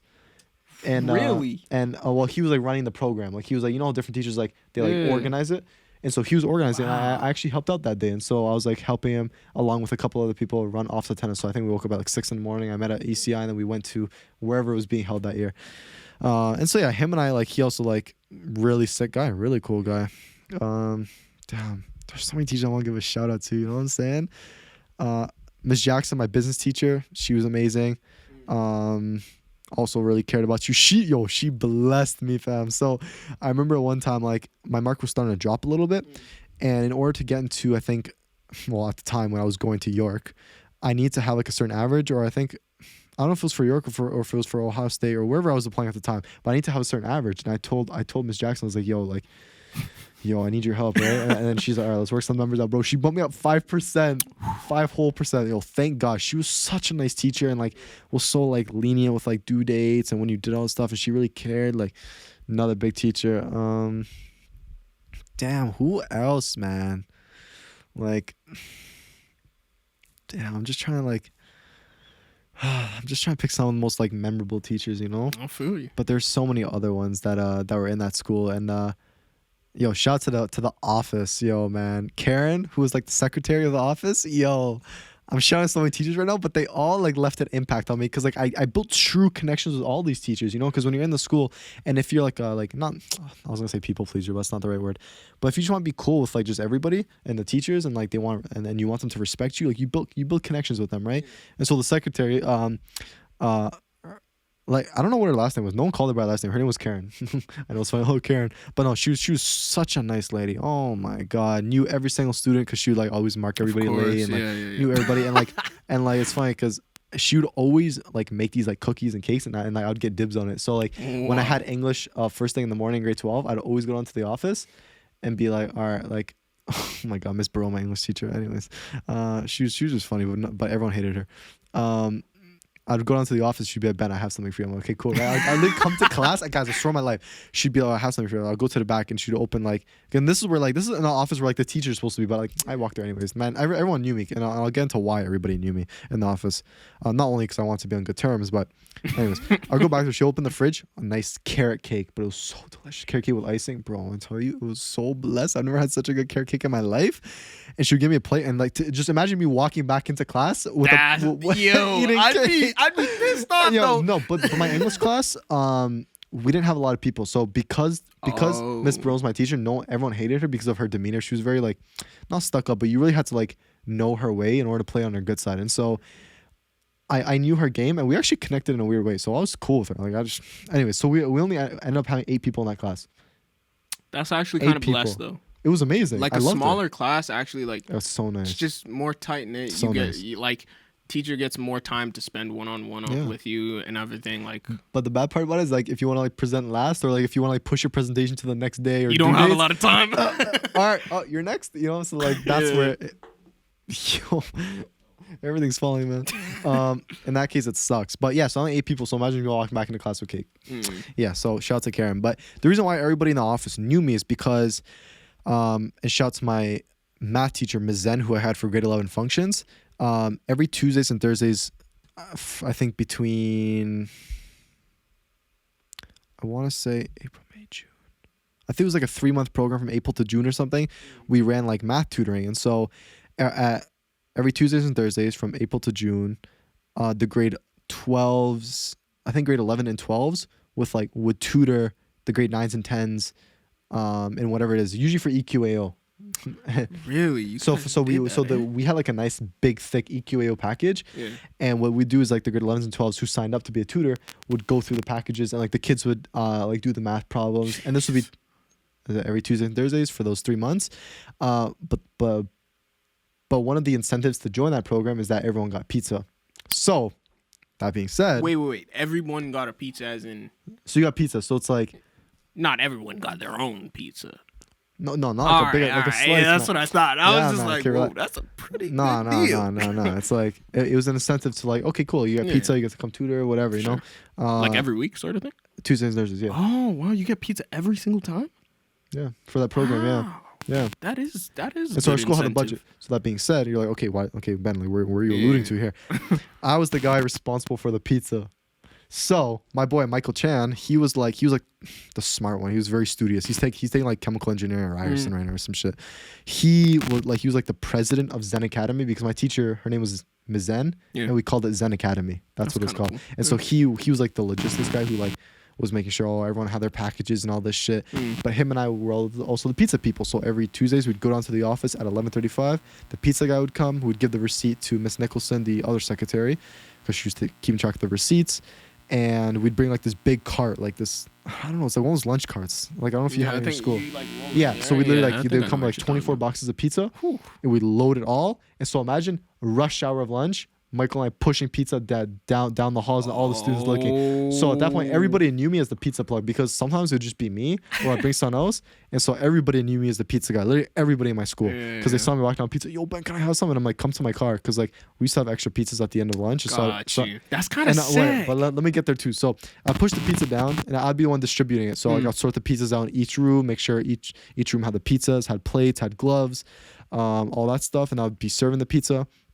And I'd just be lingering around that, just checking on people, talk to like my friends who are tutors and like talk to the kids and like and all this stuff. And it would just be a good time. And then part of that was after I served the pizza, any extras, I'd bring it to teachers that I knew. So I'd serve the whole office staff. So I served to Karen, I think, Susie, the other secretary, the two VPs, Miss Greeley and Mr. Rowe, and then the principal. What the fuck was her name? Not Miss Rath. Wasn't Miss Rath? No, Miss Rath was the previous one. Fuck, I don't even know. Anyways, I'll bring it to like the whole office staff, and then I'll bring it to like the few teachers that I had. So the classes, I think I brought to Mr. Paisley. He always loved it because like take it in. So right next, like in the science hall, there'd be like the room for like all the science teachers to eat their lunch, right? So imagine me. So I like 12 or like 12:10, I'll come knocking on the door and I'm like, I have pizza, right? And they're like, all the teachers would be, and there'd be like 4 or 5 teachers, science teachers, and they'd just look at me bring Paisley pizza, and then Paisley would give me a handshake. He's like, yo, my guy. And I'm like, I got you, Paisley, don't worry. Because he deserved that. That was my way of giving back, you know? And I give it to Miss Jackson, I'll knock on her door, and like, I know the teachers were low-key jealous. Because at one point, like one of the teachers were like, Ben, where's my pizza? And I'm like, you're not my teacher. I don't know you. No, I mean I knew her, but like it was like a joke, and then like it was just funny, and so I distributed to all my teachers. Gotta get on the good side. And then what else? And who else? I probably low-key played a role into like their respect for me. And then usually at the end of lunch, and also usually we just ordered like pepperoni and cheese, right? Yeah. But we used to always order 2 extra boxes, but of like a customized pizza. So one of it was just mushroom pizza, and I love mushrooms on my pizza. I don't know about you guys, but I love it. And like even to this day, when I get Pizza Nova, which is the best pizza, I don't care what anybody says. That's a subjective opinion. I think Pizza Nova is the best pizza.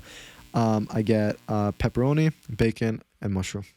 Pepperoni, bacon, and mushroom. That's my topping. My mom and I love it. So that being said, our customized pizza was just mushroom pizza because they don't want to spend extra for extra toppings, whatever. Yeah. And then the other one was Hawaiian because my boy Michael Chan loved Hawaiian, but some of the teachers did like Hawaiian too. And so I'd ask some of the teachers, I'm like, oh, like what do you want today? And they'd be like, oh, give me 2 pepper, give me 2 cheese. Like all my teachers, I'd always ask them. And that's that. And so, and then at the end of lunch, we usually have extras because we couldn't like hand out all the pizzas. So literally Ms. Zen's like, okay, bring the rest to your car and take it home. So sometimes I would have 2 like medium-sized boxes of pizza of either cheese or pep to bring home to eat. And so that was lunch for that day. And it's funny because like where all the people in my grade used to sit. They used to sit like in the science hall as well. They used to always see me with pizza and they're like, "Yo, Ben, can I have some?" And I'm like, "Come to my car right now because I can't distribute it in school because it's like Ms. Zen didn't really want me doing it." I'm like, "Okay, whatever, right?"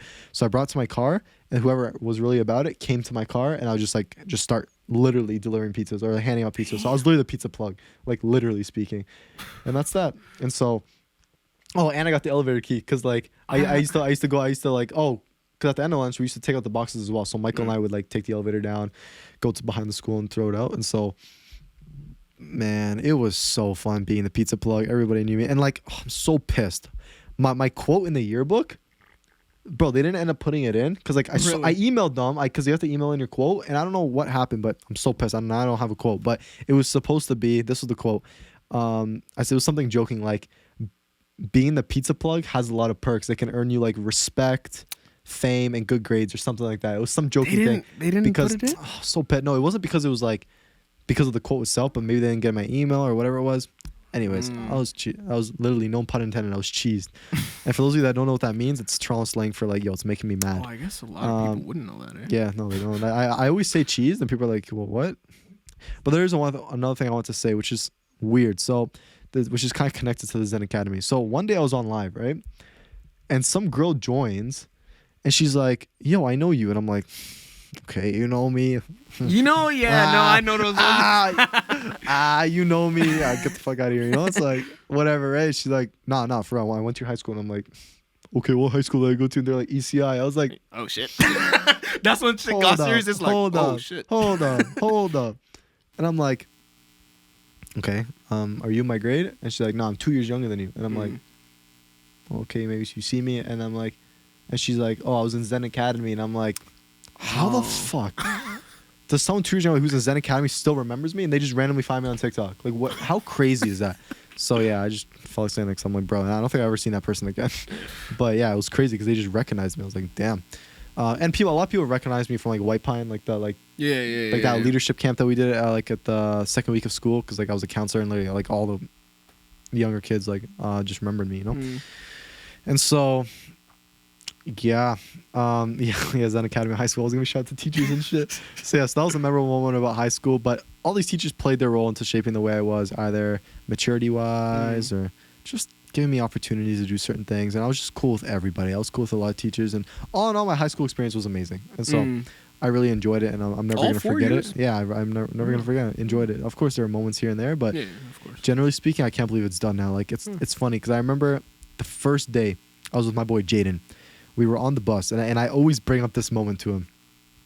We were actually we were on the bus because we took the 50 to because like the 50 like is like at the major intersection right by my place, and it takes you straight to like ECI. And so we used to take that bus like all the time before I started driving. Man, fuck the TTC. I mean, this is the thing. People don't understand. People don't realize, but we actually have one of the best transit systems. Like people, I know it's hard to. No, it's hard to believe. It is because when you're for us it's like okay, like we hear all the bad things, but what are TTC, right? But we actually have the best transit system in Canada, and yet alone one of the best in the world. One of the best. London has a really good one. New York, but we're up there because like you can literally get anywhere in the city just by which is 2 hours. Like there's so many lines, line 1, 2, 3, 4. Like it's efficient. It's good. Not a lot of cities have that. They really don't. I don't think I'd call it efficient. Well, because a lot of the time, I'm saying compared to other places. I see what you're saying.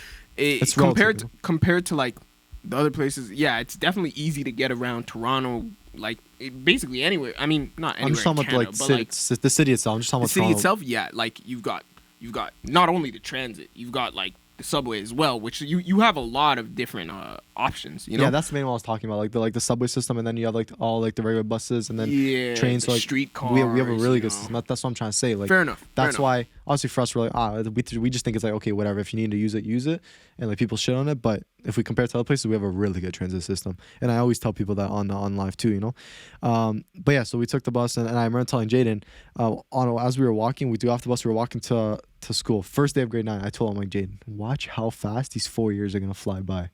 Just watch. Next thing you know, we're graduating. and then I remember on the day of graduation, I ended up taking a picture with my old vice principal, Mr. Genge. Oh, that guy was awesome. I took a picture with him, and he even told me, he's like, if you think this was fast, look how fast your like college or uni is gonna fly by. And technically speaking, we're like in our third year. And so like if we went to school, like properly, we're in our third year. Yeah. And so that being said, if we were in school, we're basically almost done. Actually, now that you put it like that, How that is crazy is very, that? very weird. Because like my perception of what my college years would be It's is different, very yeah. distorted. Because Because I'm on my second year off. I've only taken 1 year or Yeah. I two guess semesters of things. So it's like, but if I just stayed in school all this time, I would have been almost done. Like that's actually very weird to think about. I know. It's crazy. I know. And so just kind of looking at that, and it's funny because I even remember when I was in high school, I used to think about like all those 20-year-olds who are like in like college and uni. I'm like, oh, look at all those guys. You know, they're so much older. And now we're literally those people. Like, what the fuck? That's crazy. That's crazy. It's so crazy to wrap my mind around that. And like, I'm so happy now that I get to like give guidance to like the kids younger than me. You know, via TikTok or like just in real life. And like, it's just, I love giving back because it's like, it's nice when you can have people that are older than you give you some advice, you know, and people who've been words of through the wisdom. same shit. Who have been like, sorry, go on. no, I was just gonna say people who've been through the same shit. Like, I've been there. I made mistakes. Here's where I messed up. Here's the guidance that I can give you through my own experiences. You know, some of it will work. Some of it you might not think is good for you. Pick and choose. You know, but And that's one thing I truly do love about the podcast and the content I put out, that we get to impact people's lives and give back to people that are younger than us that are eventually going to watch this or watch the content I post to even TikTok. people And they who can are take older. That's true, because look at how many older people follow me and they fuck with the stuff that I'm saying. They're like, Ben, like you're spraying some really good shit right now, and I'm like, I really do appreciate it. I try my best to provide as much value as possible, both of us, trying to give back and like share our experience and everything, because you know, if you guys can learn something from us and not get put in the same situation, please just listen to us. And I know the stuff that we're saying is good shit because a lot of people who are older than me are saying it's good. And so that's just like the extra validation to know that like what we're saying is good and right. And so, yeah, guys, I mean, that's what I want to give back. But yeah, damn, we really started about like teachers are impacting it. I know I just segued into so many different things, but teachers have a big impact, and yes, they do. On your high school experience, on shaping you into the person that you are, and just all 9 yards, you know. And so, yeah. Go ahead. Give me your thoughts, feelings, questions. Talk about your high school experience. Don't talk about your high school experience. Talk about teachers, or don't talk. I just want to talk about two teachers. Anything, man. 2 teachers. Give them a shout real quick. What are their names? Lattiser and Seymour. What did I just see, bro? Guys, I almost spilled this water on me. Yo, I freaking I'm supposed to putting my mouth on like the lower part of like the cap. I put it on the upper part, and I was like, I was about to tilt it up, and I was about to spill the water all over me right now. And I was looking right at Omar when I did it. Yo, Omar literally saw it firsthand. But yeah, Mr. Lattiser and Mr. Seymour. They were both my high school teachers for 4 years. 4 years straight, I had them. They're my music teachers. Homeroom? Oh no, homeroom for some years. But you're just in the class, kind of like with me at D'Souza. Literally. Okay, cool. Yeah. Go on. So these guys, and I'm closer with Mr. Lattiser, and it sucks because like that's why when you said like your teacher is about to retire, I was like, that does suck, because like I'm pretty sure Lattiser did retire. You have their numbers? No, When but was the last time you seen them? Before COVID. Sometime before COVID. Not too long. Not too long ago. I mean, like, go see them. That's the thing. I tried.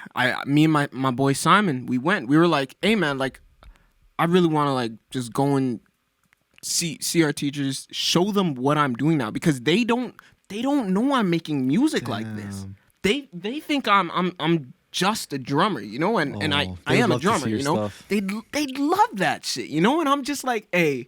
Well, like when you said I think you were talking about one of your elementary school teachers. It might have been your grade 8 teacher, but you were telling you said that he said that like, Ben, you've really grown into like a respectable young man, and like a really like. It's a proud moment to hear that too. You're like, to hear somebody that has impacted you so much in such a good way. Hear them give praise and say, "You're doing good. You're on the right path." Like that shit really impacts. You know, that shit really hits, and I really want to go back show them my music, show them all the harmonies and all the rhythmic shit that I'm doing, and I want to hear their thoughts, any feedback, criticism. I know I have an idea of what they're gonna say because I know that, like, as a musician, that my music is good to at the very least a musician's ear, you know. And I've gotten into the habit of asking people for feedback, even though I'm not comfortable with it. Really, I don't like to, but it's good to ask for feedback because, like, how else are you gonna get better? But I really just want to go back, show them my music, and, you know, hear their thoughts, and that would be great. So me and my boy Simon, we set up a day, and we met up and we went, and one of them, Lattiser, I think he's retired. I'm not sure. I think he's retired right now, right?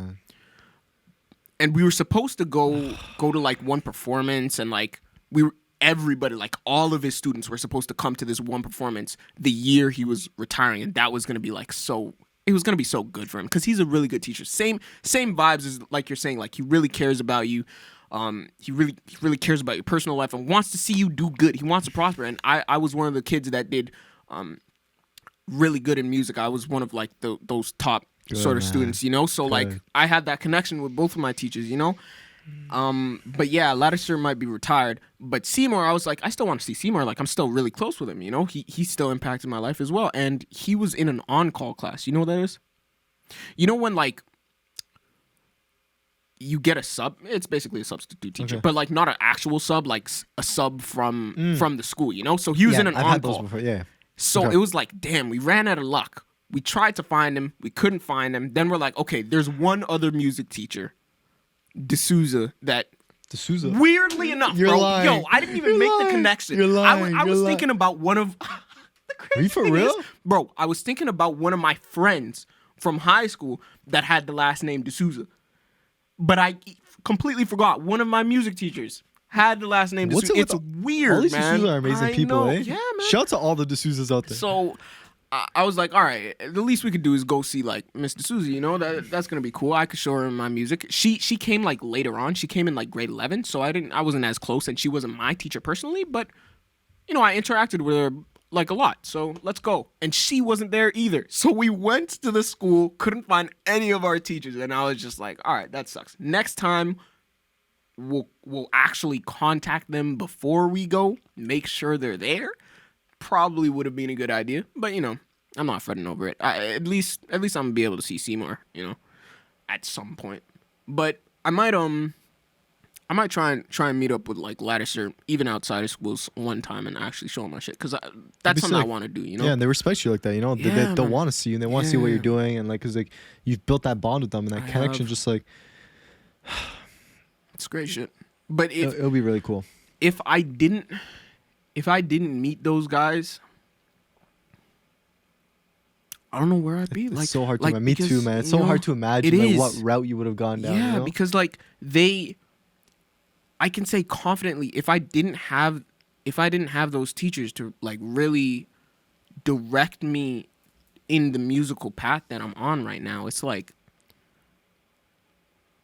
I don't know what my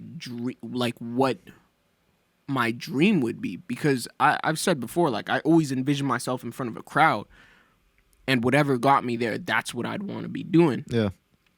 But this music shit and is like really what I see myself doing, you know? But if they didn't get me so into music, I probably would have still be set on soccer. And I'm like I shouldn't be in soccer like as invested in soccer. That's not me, you know? Right. I think I've always been like, this shit all around. My dad made this shit, and he's got like a bunch of instruments all around, and he did this shit purposefully so that his kids grew up around music. We've got sick, sound systems. Look over there, speaker over there. We've got speakers like inside there. I don't know where the speakers are, but they're around. You could hear this shit, right? Yeah. I was like, where's the other ones? But there's speakers over here. There's speakers upstairs. I have a stereo in my room. My sister has a stereo in her room. We grew up with music. My dad made this shit happen and he has 4 kids, right? Me and my sister with my mom up there. He has 2 other kids with 2 other women, but we're all siblings regardless, right? I think no matter what, my dad tried to have at least one kid really, really into music. Just turned out that I'm that kid. Not to say that my other siblings aren't into music. It's just that's the career path that I'm going into. And I think a large portion of that is because I grew up with music. Is your dad happy about that? Huh? Is your dad happy about that? Yeah, he's happy with it. I think he is. I think my dad's proud of me. Because have you ever asked him? No. But and maybe this is just my confidence talking, but I think I've made my dad proud regardless of I think so too. Regardless of anything, because at the end of the day, my dad was an English school teacher, so he definitely wanted me to do good in school and apply myself, and I didn't, which that probably pissed him off. But at the end of the day, I'm making music, and I'm making good music. How crazy is that? You know, that's the shit. That's the shit you want it. That's all you want. However I got here, sort of thing. Facts. You know, so I do think I made him proud. I think we have our disputes here and there, of course. But same with my mom. It's always gonna be like that. Yeah. Agree to disagree, whatever. But I mean, at the end of the day, you are their kid. You know, yeah. and that, you know what? That's actually something else we could talk about, because I've been realizing on the next podcast. You trying to wrap this up? We're gonna wrap this up. We're already. All right, let me write that down. We're already at the 2 hour and 38-minute mark. And this has been an amazing episode, to say the least. I mean, Omar and I always kill it. We're always out here doing our thing. We're always out here trying to provide as much value with you guys as possible. And anyways, we just want to share our stories and share our experience and give you guys advice and just have good chats, guys. And so I always say, if you guys ever have any questions or something you want us to talk about, add me on my socials. I'm going to give a shout out to it one more time. My socials on Instagram and Snapchat is soko.chats. If you guys want to follow me on TikTok, it's _soko_. Omar, I believe it's the same thing. On TikTok, it's callme.gaskin, callme.gaskin on TikTok and Instagram. I'm going to put all the links down below to our socials, so if you guys want to give us a follow, you're more than welcome to. And I don't know when we're going to do the next episode, but stay tuned for my story because I'm going to post it on there.